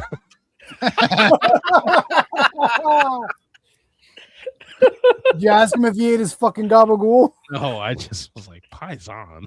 Did you notice I threw that out last week with Jay the Key? Yes. Yeah, HK, you seem very dialed into the lunacy. I watch it every week. I know you're like super dialed in. I'm in, man. I am locked into lunacy. Now, the fun thing is like I can watch this show and I can hate watch it, and that's okay. I can watch this show and I can take some things out of it that I enjoyed, and that's okay too. That Veda Scott, that bitch, she get rid of her. Wow. I hate her. Did you know she kept doing this shit every time she was on camera? Like, get the fuck out of here. But she's still better than I get Amico. She's better than that motherfucker. Yeah. That guy sucks. But I do kind of like fake JR, like the guy that was doing the commentary with Joe Veda. Dombrowski. Yeah, whatever. Fake JR. He looks just like JR. If JR was like 30 years younger, maybe like 20 pounds heavier. I like seeing Mr. Anderson, right? He can still do okay. He's not what he used to be, but of course, why would he be? Like you didn't like the Hunter Gray guy? I didn't like Hunter Gray, man. Couldn't get into that. I did love the fuck like after the match when Anderson set up and he goes, "What the fuck?" Yeah. He was taken by surprise by that guy. It was good shit. I didn't like Vince Russo opening the show talking shit about CM Punk and all that. It's so Bush League. It's fucking stupid. 100% it's Vince Russo bullshit. You know what I mean? Like you know that's what's gonna happen when he comes out. He fires fucking everybody. Vito's a goddamn shining star of that fucking show. Vito's kicking ass, man. I also think the thing that hurts them is that they tape. So the CM Punk in a t-shirt joke was when Kevin Nash had gone after like that was recorded like 6 weeks ago. He could have done without it. I'm with you. I don't think that was necessary. I do like the new title. But you can't make comments like that and then Ken Anderson's wrestling with a t-shirt on. You know what I'm saying? Like they're about the same age too, you know? Yeah, no, I'm with you. Oh my God. I'm becoming a huge fan of cocaine too. No cocaine. When he was sprinkling the powder on fucking Ring Rat's ass, I was like, oh my God. He's gonna rip a rail on the Ring Rat's ass. Come on. And listen, I hate myself for liking this show so much because if AEW did any of this, I'd fucking hate it. I'd shit all over it. But in the confines of the Juggalos, I'm all about it. Like I hated shit like that when the Sinister Minister was doing blow on NWA Samhain. But for this fucking show, this all fits, and I'm allowing it. It's all fucking good. I do want to say. Uh-oh. I can't watch Mickey Knuckles anymore. Oh. No, I didn't mind her here. I thought she was Damn, fine, man. Yeah. Man, her ass looks like it's got fucking pimples all over it. It I always mean, looks like ricotta she's cheese, like, bro. She's a heavy she always lady. looks like she's like laboring through something, or she's She hurt. is, dude. And She's beat up. I go in this Yeah. fucking pussy deathmatch group that you guys put me in. Those guys cry like the biggest bunch of bitches in there. By the way. Oh, I Pussy thought there was a different deathmatch? group. I didn't realize he meant the group that we were in. No, the fucking deathmatch group that Brundo got Tony in, and now I'm in. Like every post is these like grown men fucking crying like fucking babies about the dumbest fucking shit. And then every once in a while you get like, oh, Mickey Knuckles is hurt and she's got like a separated shoulder and she's in the fucking hospital. And you're like, oh fuck. That was this weekend. Yeah. Yeah. Yeah, I'd it was Slow so bad. down. Like, didn't she They had just us- have her head like broken like Yeah. a watermelon? They had to sedate her to put her shoulder back into place. That's how bad it was. Yikes. Who was man. I watching? I think it was Liv Morgan. Her footage came up where she had her shit dislocated, and she's like laying on the athletic bench, and they got her arm. They're just like, okay, hold still, and then bang, everything just went into place. She's like, oh, I'm good. So this mean I can wrestle again? I'm with you, Tony. I like cocaine. Isolate that. I'm a big fan, buddy.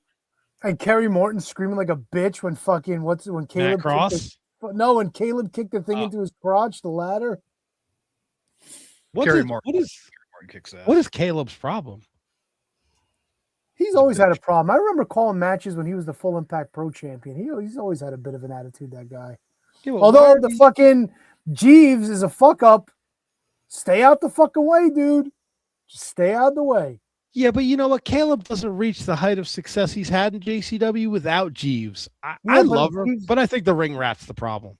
No, Jeeves has outgrown his fucking usefulness. Caleb's got to cut him loose and maybe keep the ring. What rat. is the ring rat's usefulness? She's a Dude. fucking ring rat, dude. If you need that fucking explained, you got bigger problems. Not if you put her on the. not if she goes on the DL for 3-4 days at a time. Yeah, but then they come back the next week. It's all Yeah, good. Willie Mack bent her over in the ring. But Right, she's she a ring rat. interfered That's- there. Cocaine was going to do blow off of her. She's a distraction for Caleb. The fact that he can't capitalize, that's on Caleb. No. He capitalizes on her. The problem is when Jeeves gets involved, everything goes to shit. Actually, Kerry Morton capitalized on her. He fucking shit canned cocaine and kicked her right in the fucking head. Oh my God, yeah, he did. Oof. Yeah, I'm very confused though. Like how can she go on the DL from a Hummer, but then not from the kick in the head? Because No, her we jaw don't hurts. know. We don't know if she went on the DL from a Hummer. I thought that I'm was an not article. googling. I'm not She went Googling this. DL for the Hummer, not because of the Hummer. Okay, it's very confusing this situation with her. I think I'm out on the ring rat. I think I'm out. I'm out. You're out. Ah, you're I'm also out on Haley J. So, And But I'm in on Danny Moe. I'm in on Danny Moe. What about Big Al? I'm in on Big Al. Yeah, I'm okay with Big Al. Yeah, Big Al's pretty good. Kevin, I can't drive anymore. That's a horrible traffic hell. They get worse every week. Yeah, they do. Now, You're getting Brendo. closer to Justin. That's Brundle, kind of have where it you- always winds up. Brendo, did you watch JCW this week? I watched about the first hour or so and then never went back to it. There were things I liked, and then I fast forwarded completely through the Vince Russo interview because I knew I'd fucking hate it. Really? You But- didn't even give it a chance. No, I've been out on Vince Russo for years. Mhm. I watched enough WCW and TNA that I've hit my quota on Vince Russo interviews. All right. I was a TNA guy when he was doing the sex locker room and all that shit, and started every TNA pay-per-view on that. So I'm good. I was excited for Mickey Knuckles to come back, though. Give me that cottage cheese ass every week. Well, now I'm pissed off. I was looking up the Wikipedia for JCW, and I found out who fucking wins next week. Oh, Tony, why would you do that? That sucked. Don't Damn worry, it. just put the fucking paper over the thing.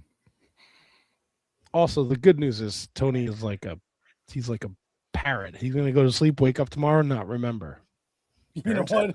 That was a goldfish. That's the truth. Yeah. It's all the same. Yeah, parrots repeat things. They remember. Did Yeah, you but say also, like- parrots and goldfish are the same thing? Not even No, I fucking said close. Oh, I did. Him. Air, water. What the fuck?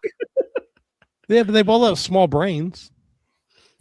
Handsome Kevin, goldfish or Cheez-Its? Neither. If I'm forced to pick one, right? Forced to pick one, I guess I'm going to take some Zoom Hoffs. This is the guy who said last week if he ate 7 hot dogs as a punishment, he would fall off the rails. Not off the rails. I just didn't, I'm doing well. All on the hot dogs. Yeah, but it's not like you were asking to eat 7 hot dogs every Monday. It was a one-time thing. You didn't say 7. You said 19. No, man, No, because I would lost have by to like eat 19, 18. Oh, well, 18. eat 18, you fucking pussy. I thought we were doing the average. Zoomoff never ate 18 in his life.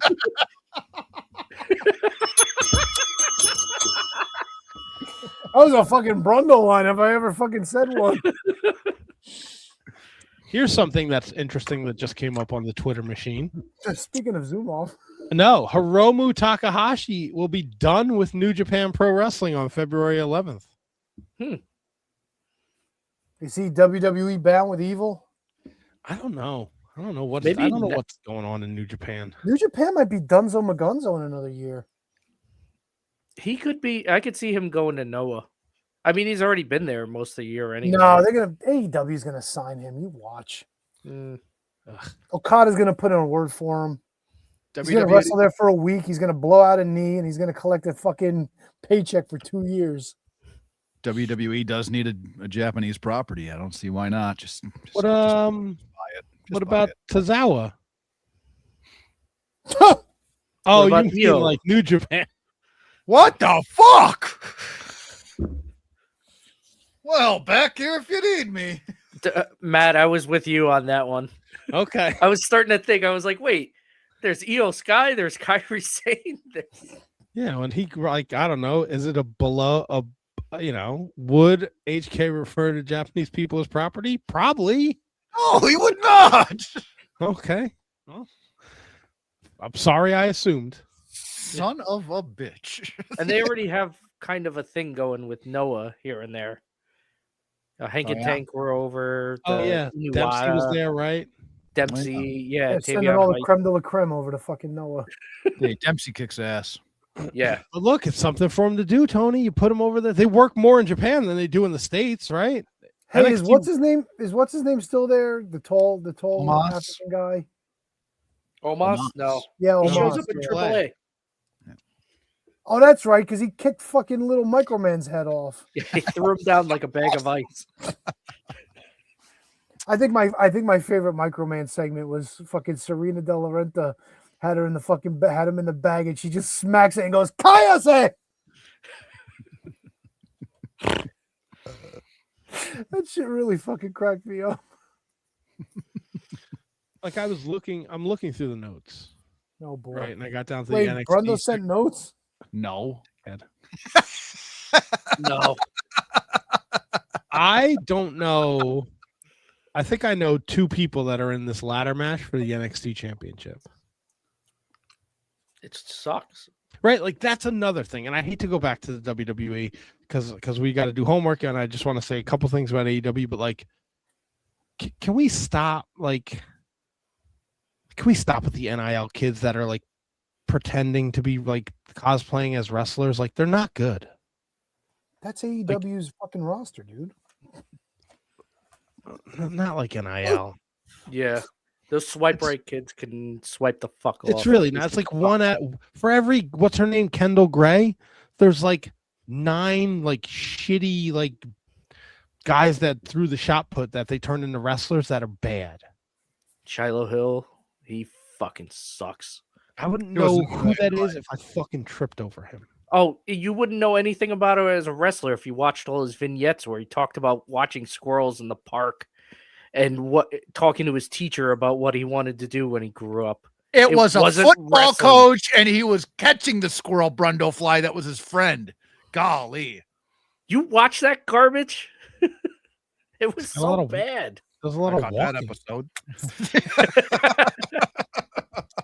Yeah, like I don't know, man. Like that could, you know what? That could be another reason why you're seeing the same people at the top of the mountain. They can't make new fucking stars.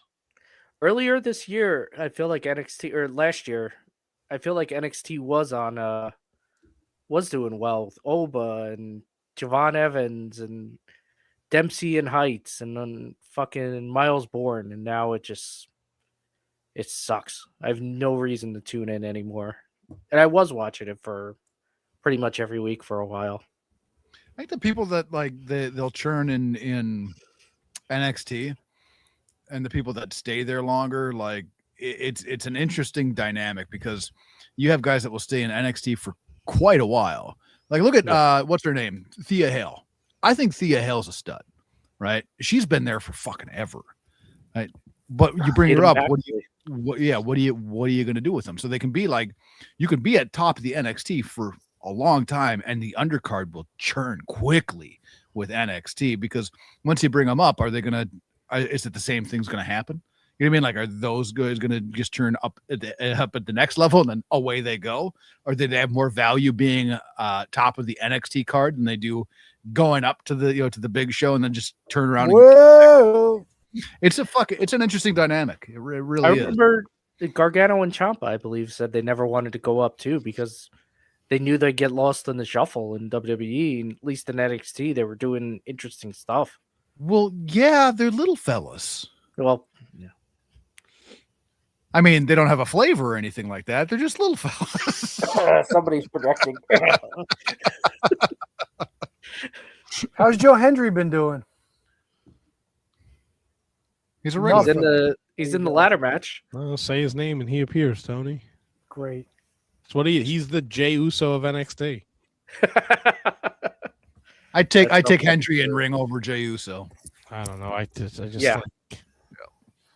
I don't know. Well, you mentioned Ciampa. He debuted on Dynamite last week.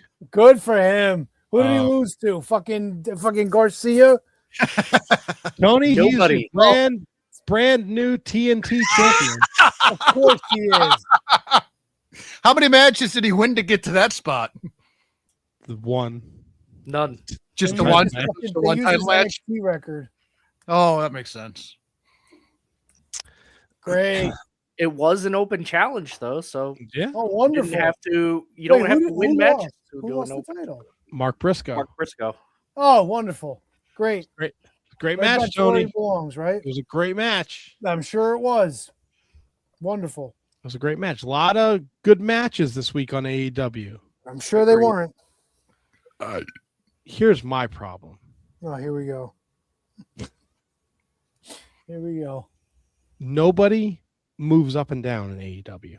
They're just where they are, right? Somebody in the Discord was like, Tommaso Ciampa, yes, he won. Him and Kyle Fletcher is going to be awesome. Sure, but didn't Kyle Fletcher prove at Texas All In that he's a main event player? Why is he still challenging for the fucking TNT title? Why are Jet Speed the fucking trios champions, and the week after they won the title, they're both losing in singles matches? Why do we have trios titles? Yep. Right. That's fine. Right. We talked about it last week. You got Price and Oliver. They're fucking losing. We bring in the Rascals. Well, they're in traditional tag team matches. Why would you bring in all three of them then? Make them fucking a trio. It doesn't make any sense. Nobody moves up and down in AEW. Everybody is just they stay in their lane. Stay in your lane. So the top of the card is Samoa Joe and Kenny Omega and Swerve and Hangman Adam Page and MJF. Right? That's the top of the card. And then what I thought Didn't they combine all of Okada's titles? Why does he have a fucking title? What did am I an idiot? He has Bitch. he has the international title. Why? That's the former Orange Cassidy title. I Bitch. thought they combined them all with the fucking C2 or whatever. They took them apart, stupid. No, they combined it. Combined them. They combined them. I'm watching Dynamite. Why does he have this title? Hey, Macarena. All right. It's the most frustrating thing about AEW. Everybody just stays where they are and nobody moves up. Staying where you are? Fucking awesome. Your mid-card guy, like, look, the Crew and the Rascals on Collision was an awesome match. But guess what? The Crew, they're just fucking job guys. Because they're not the Young Bucks and they're not FTR and they're not some randomly thrown together fucking tag team. If I was them, I wouldn't push Leo Rush either. They'll just Yep. retire on you again. He's a jackass. Why don't But they it's put like- him back with Bobby Lashley? You could be his hype man again. I'd be all for that. Oh, Bobby Lashley's hurt too? Yep. Even he ain't dumb enough to put up with this bullshit anymore. He's like, fuck this, I'm out. The action in the ring is good, but Yeah, nobody, is it? like, it's the same. It's the same. Like, Let me ask Andrade, you, does Moxley's entrance fall under the umbrella of Jey Uso's entrance? If he brought back Wild Thing, I'd be okay with it. I don't like the grunge song. Well, now that he's a babyface again, maybe he should. is he a start doing baby that. face? Who Is he a fucking babyface? cares? It's AEW. Right. Marina Shafir is a baby face when she's with the Death Riders, but she's a heel when she's with Megan Bain. Like, what Because are she's we a fucking problem. She's a heel when she's fighting Tony Storm and Orange Cassidy, but she's a face when she's standing next to John Moxley and fighting against the Don Callis family. What? Who cares? Let them all take their tits out. That's all I give a shit about. Show me them fucking hitters. Yeah, Why I'm all right with Come that. on. do you have to be like Shoulders back, tits out, watch the shoe. Remember that? Yeah. Where's the tits out? We don't have the tits out anymore. Well, Bane was on the entrance the other day. There was tits out. Where's Hikaru Shida? that? Who? Hikaru Hikaru She Shida. had Isn't pizza she- issues. She should be Pizza back. issues? Yeah. Did I say pizza issues? No stuffed crust. I'm not fucking gonna be there. Fuck this. I'm out. Pizza issues. I think that might be the name.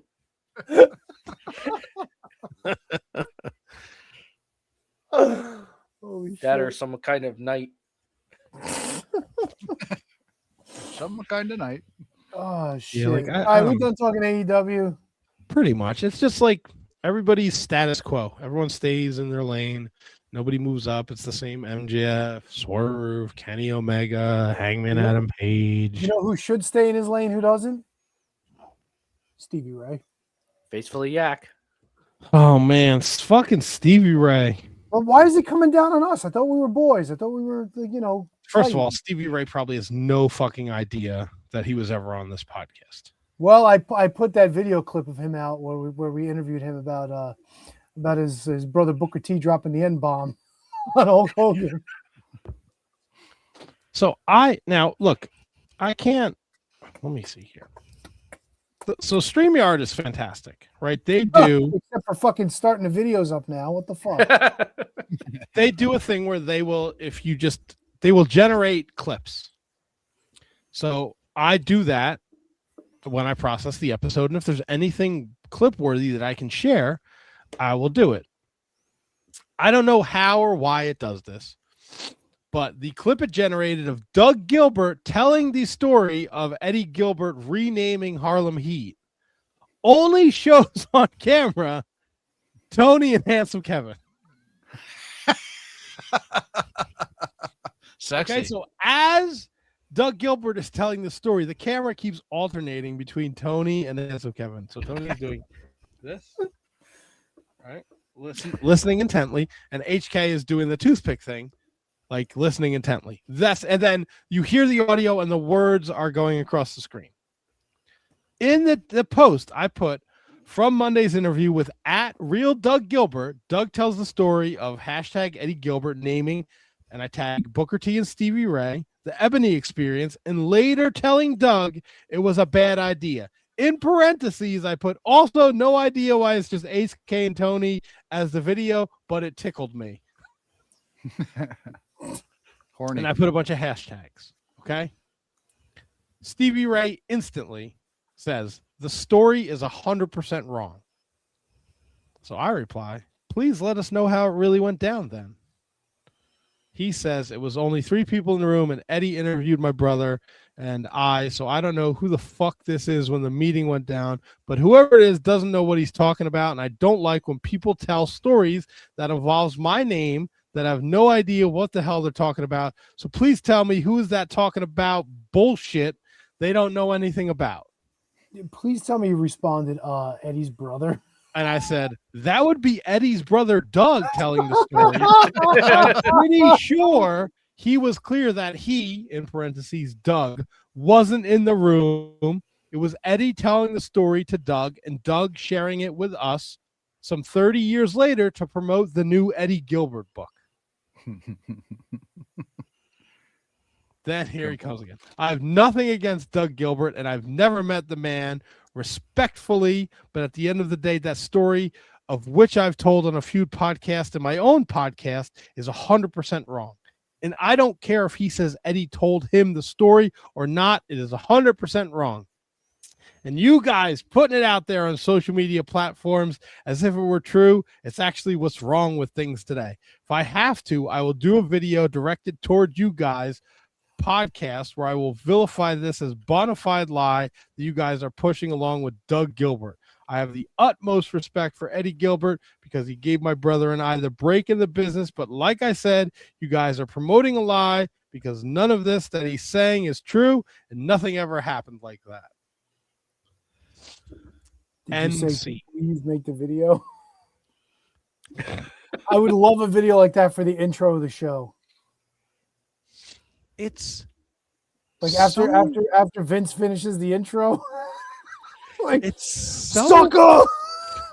Fucking weird. You lying cocksucker.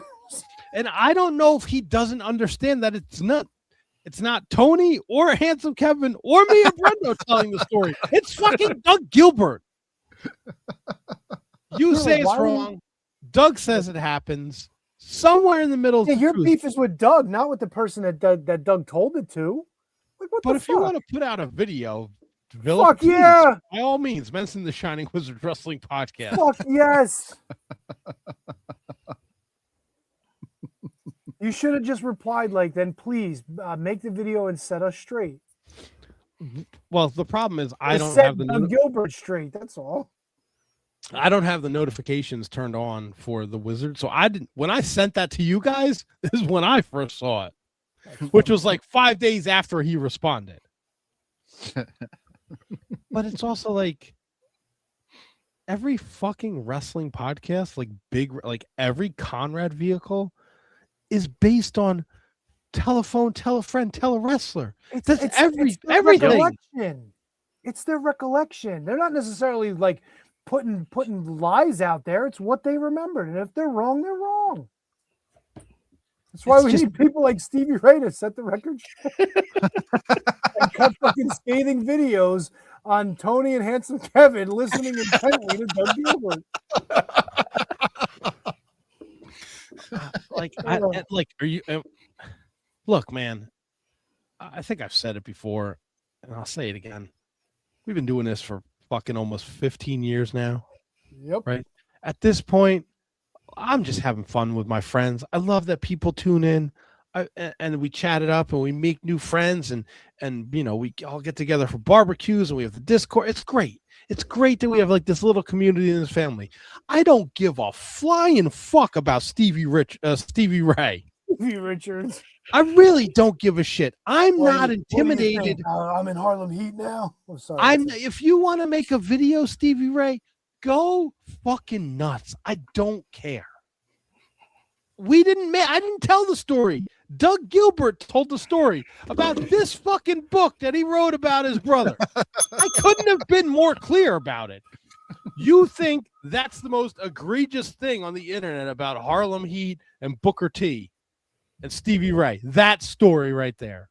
Yeah, man.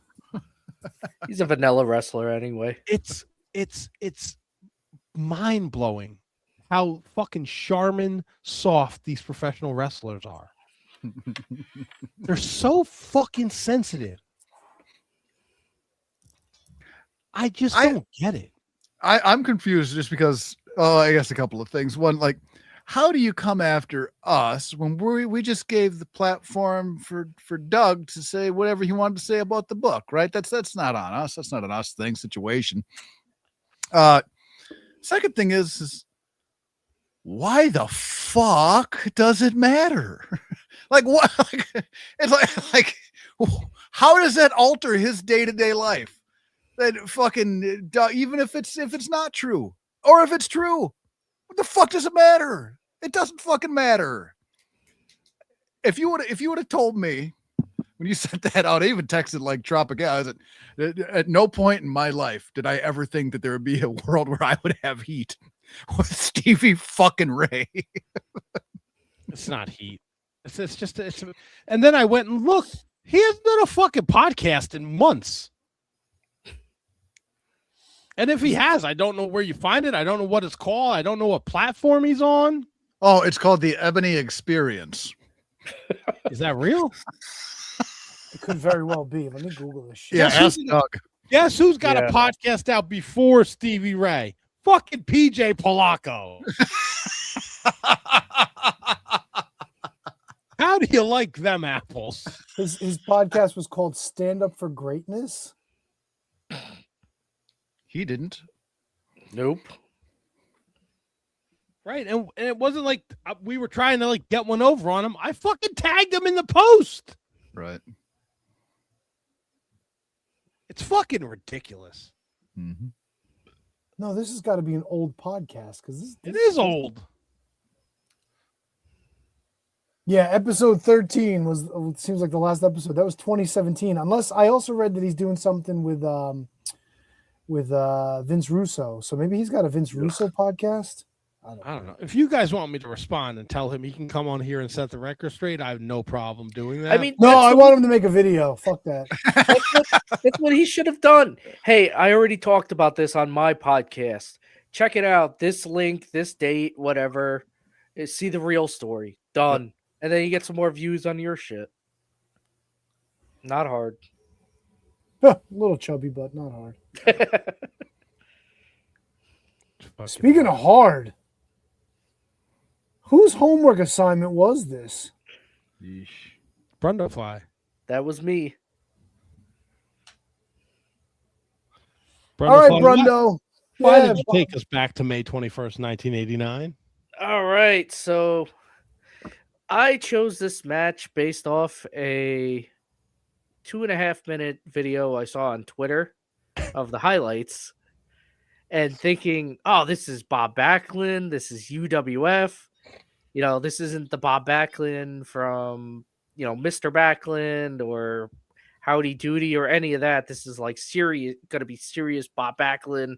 This is going to be great. The highlights look great. And yeah, 2.5 minutes was about all I could stomach of this as well. Whoops.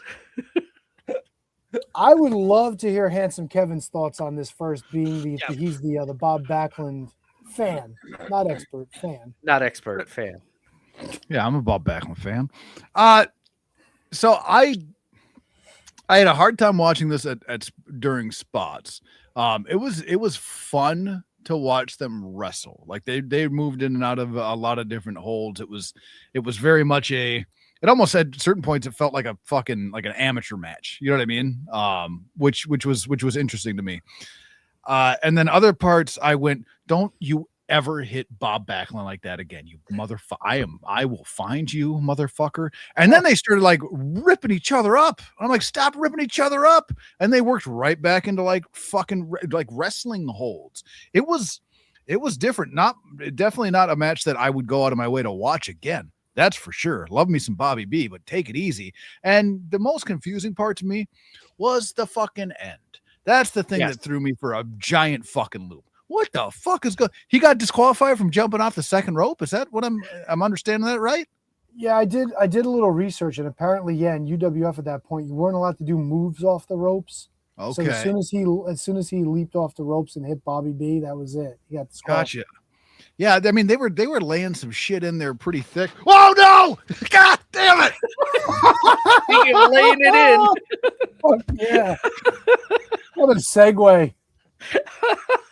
Wow. She incapacitated the serpent of pleasure. Well, see you later. That was all on her. Yeah, that wasn't even calling in the fucking airstrike that time. Once he regains his composure, he can finish his sentence. I don't know, Molly. If you did, he's selling it. I think I love this too. Better luck next week. I don't think you missed, Molly. She miss? I don't HK? think she did. I had the Hulkster shorts on, man. So she Hulk doesn't live forever, bro. Yes, he fucking does. Not in your nuts, he don't. Hey, I also read the Hulkster's mansion in Clearwater is going up for sale soon too. 11 mil for that one. It's a beautiful that's it? house, by the way. That's it. 11 mil. That's all. That's it. Just a little scratch, couple boxes of ZD. You know. So thanks, Steve. Got to the cup. So I was very excited to watch this. I like the UWF stuff. I like Bobby Shiner that he went into the match with. Old bobblehead Bob. His fucking seller, he's like, Oh my god, when he's selling and then when he would get hit, he'd go like, oh. It's fucking look at me on my fucking honeymoon on the cruise. We were going up on the fucking waves in the storm on the fucking deck. With fucking double fist and vanilla cones. It was. I mean, I enjoyed the shit out of this because I like it's like the idea is that it's like shoot style, but it's work. But like some of them, you know, some of the kicks landed, some were like glancing blows, and Bob's like, we might actually have to start doing fucking homework watch-alongs on the show. Get our fucking live reactions. oh my god, it was. And then the finish came out of nowhere with the DQ. Yeah. Bobby's You know, face, like when you look at the match and it's like you're about 12 minutes in and the film ends at like 13:30, you're like, how the fuck are they wrapping this one up? Yeah. And then it goes up to the top and you're like, well, I guess that's one way to do it. I did like Even the crowd didn't know it. I'm sorry, bro. No. No, you're good. I did like Bob throwing some of those forearms that he did too. Because I remember him doing that in the Bret Hart match when he turned. There was one point where the two of them are down and Bob just creams him with a forearm. Yeah. He does that a couple of times here. Bobby was like a fucking punching bag in this match, man. He was yeah. Shit. You know, when he did that like bobblehead Bob stuff, I thought maybe he actually was concussed. when watching it, part of me was a little worried because you know you've heard a ton of pros say like Bob wasn't anything to fuck around with. Like if he wanted to go, it could have been over. And like you're watching, it's like, doesn't the motherfucker he's fighting know? Like if Bobby really wants to start running him, he'll run him. Like I got a little bit concerned there, especially when they're just slapping the shit out of each other. Like Bob wasn't anything to fuck around with. Bob would walk him, and Bob, they just were like, it's weird. They go back into like the wrestling holds, and then all of a sudden, like the guy's fucking kicking him in the head. Stop it! Stop it! It's UWF, so I imagine this guy's probably legit somewhere. Because most of these guys where they're. Wait a second. Say that sentence again. It was UWF, so I'm sure the guy was legit somewhere. Meaning like he was judo guy or okay, gotcha. yeah. Like he wasn't just some fuck from wrestling school. Okay. Gotcha. Well, that's what I mean. Like this was supposed to be like shoot fighters in a wrestling situation, right? Like that's what the UWF was. Yeah. Yeah. Yeah. It was I think Maeda was the one that created UWF. Of When course he broke he did. off from New Japan. Yeah. Who did he fucking murder? He murdered somebody's face, didn't he? Ricky Maeda? Choshu kicked him straight in the face, broke his Yep. orbital bone. Yeah, they were fucking around with each other, and fucking he just fucking laid him out, dude. He had the Andre match too, where Andre's like laid down and wasn't doing shit with him too. Yeah. And Maeda. Yeah, so Funaki was an MMA fighter. His record is 40-13. That's pretty good. It's pretty Yeah, good. 5 by knockout, 34 submission, 1 decision. Those are his wins. Remember when Alberto Del Rio tried MMA? Woof. You remember when Ludwig Borga tried MMA? Dipshit. Remember when Remember when CM Punk tried to Yep, there you go. Is there somebody else? Who are we forgetting? Giant Silva, Alberto Del Rio. I feel like there's one more. Yuji Karrion Kross did too, Nagata. didn't he? what's Oh, fucking Jack Uh, Swagger. Yeah. he won. He I didn't do think. bad. Bobby Lashley. Bobby Lashley. He didn't do bad. Batista fought. He won. Jushin Liger got knocked out twice. I think Brock Lesnar. He did Yeah, all right. Brock, yeah. Yeah. Yeah, this was something. I enjoy. Look, I kind of like it because like there's like some of the takedowns, like seeing Bobby B doing like the fucking leg scissor takedowns was cool. That forearm was like a receipt. Like he was like, all right, let's fucking take it easy on me here. I'm trying to like. He oversold way too much. Yeah, and his face was fucking lumped up after the match. They got Oh, like, a yeah, side view, yeah. I googled some shit after the match. He got beat up. He was all red and swollen and shit. I think the Shiner he got in 2 or 3 weeks before that, the two of them had this was a rematch. The two of them actually had a match. So Oh, I think his thought Shiner he came got the from that. Shiner from somebody else. I could be wrong, but So his I don't cage match only has this is his only match in 1989. Bobby B. Bobby B. I don't know how accurate cage match is. Well, cage match is the fucking Bible of pro wrestling, according to 100%. It is. No, it's not the Bible. It is. But look, I'm gonna go. I'm gonna give it a thumbs up, man. Bless you. Thank you very much. I'm going thumbs up. I thought it was fun. It was different. There's no commentary, so you kind of the story unfolds itself, and you can kind of tell there were. Yeah, he wrestled Nobuhiko Takada, December 22nd, 1988, UWF. That was Maeda's protege, Takada. Yeah, but he wouldn't have a black eye for 5 months.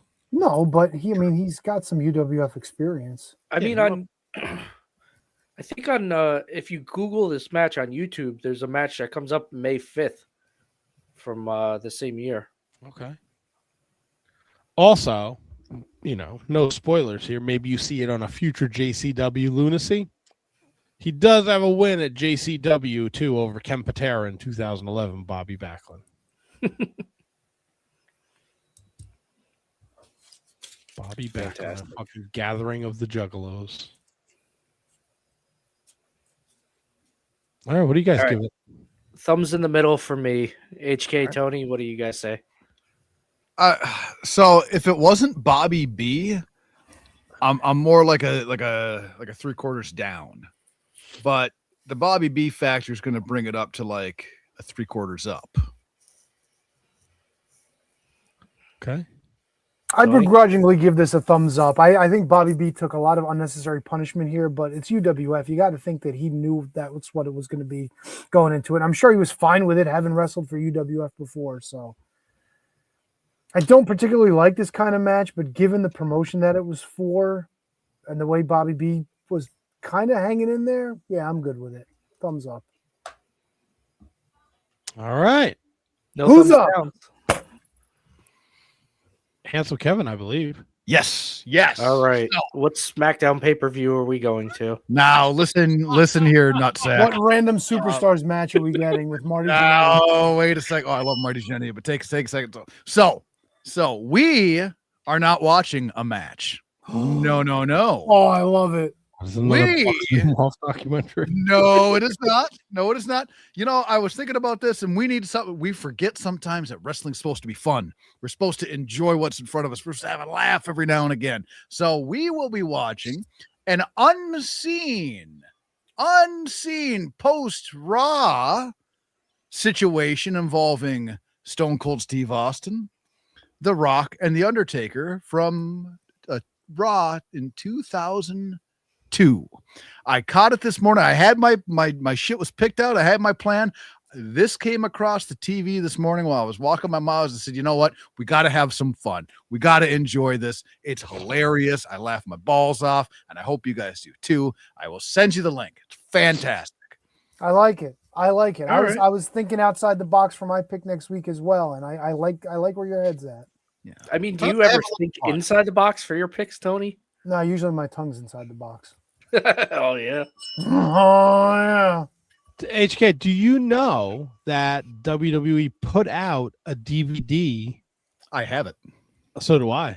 Yeah. Yep. What? It's all like after show stuff, like them trying to get Undertaker to do Spinaroonie.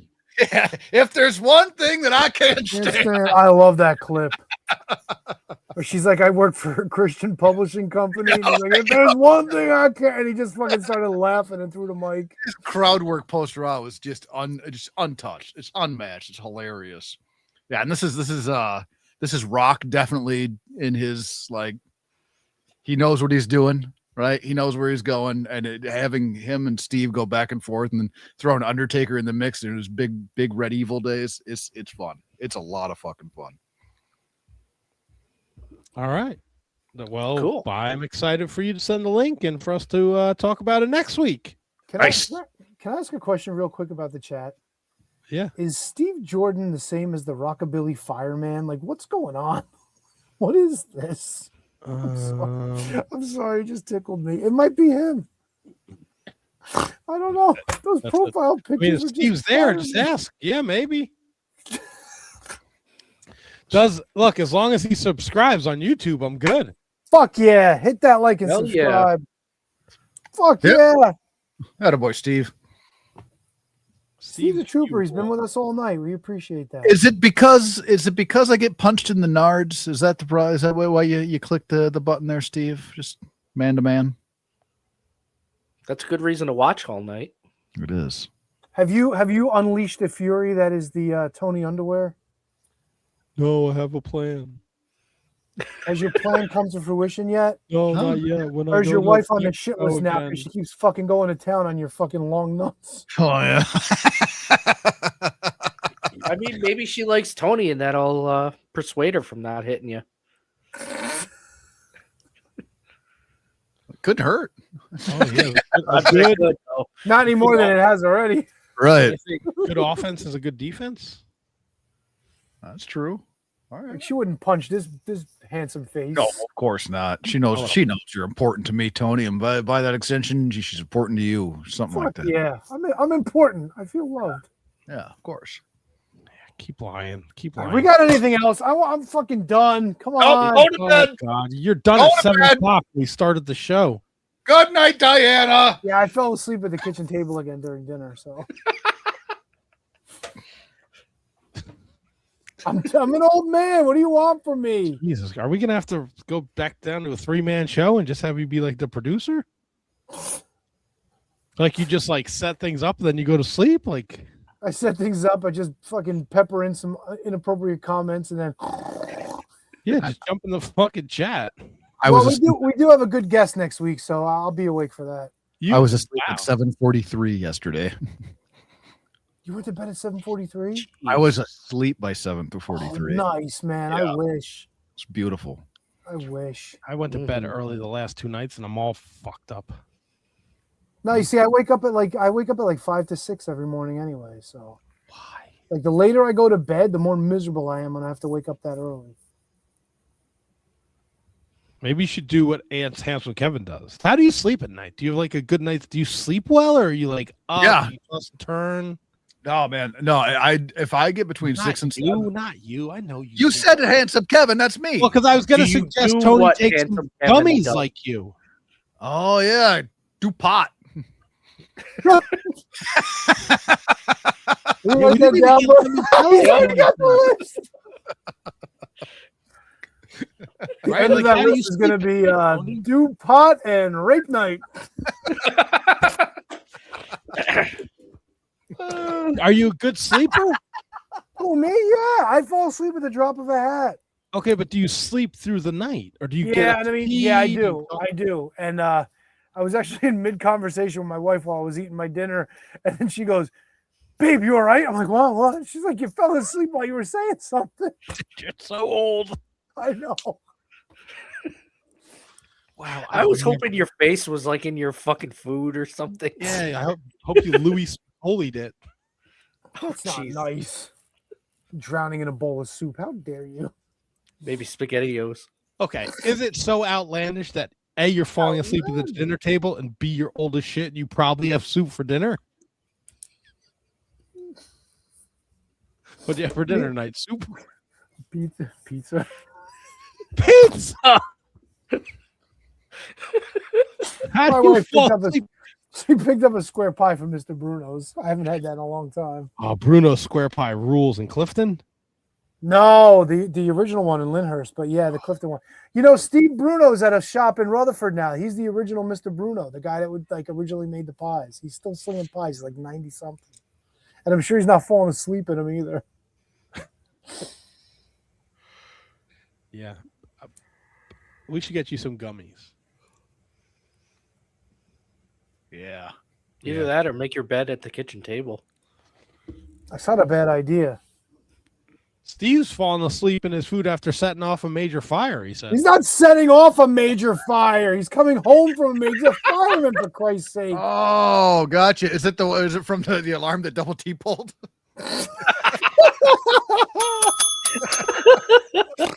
That's a great pull, HK. It's fucking amazing. Fucking awesome. Awesome. All right, yeah, Matt Tremont next week. I'm excited that you're excited for that, Tony. Yeah, I can't wait. Matt Tremont, the last time we talked to him was probably at one of the WrestleCons or Legends of the Ring or something like that. It was, yes, it was. So this is a long time coming getting him on the show. I'm not putting it in the queue. I'm just gonna fucking hit the button because this fucking thing is pissing me off tonight. No, I'll just take the shits down. Yeah, and with that, we'll cue the music.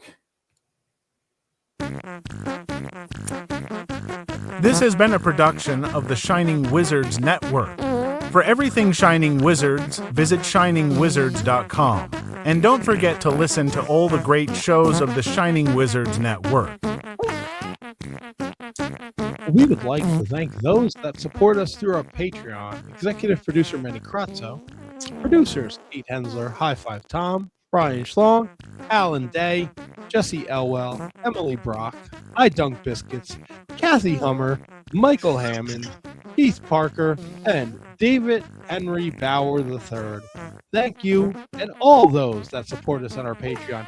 There is a free tier, costs you nothing. Go to patreon.com/Wizards Podcast and sign up for that.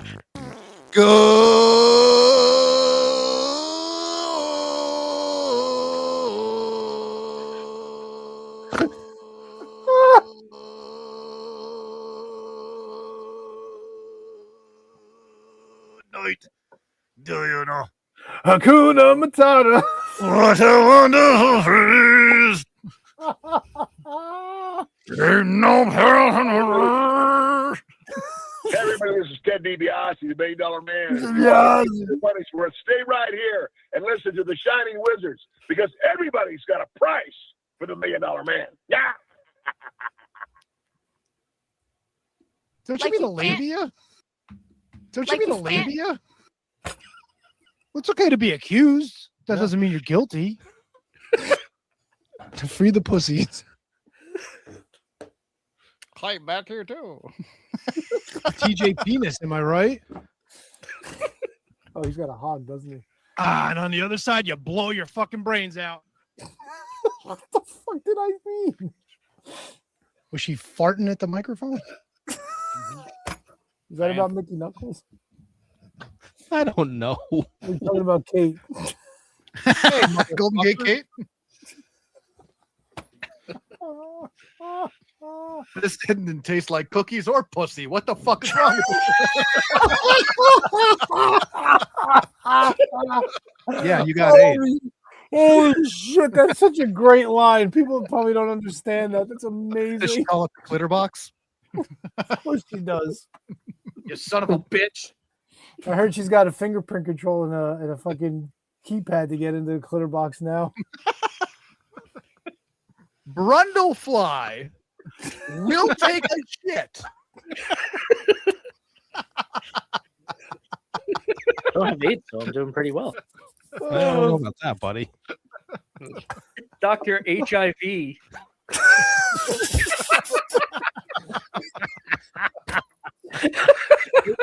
Had no interest in seeing any of that. Jesus Christ. You know, I stroked while I stroked. Holy shit. Steve Jordan says later, y'all.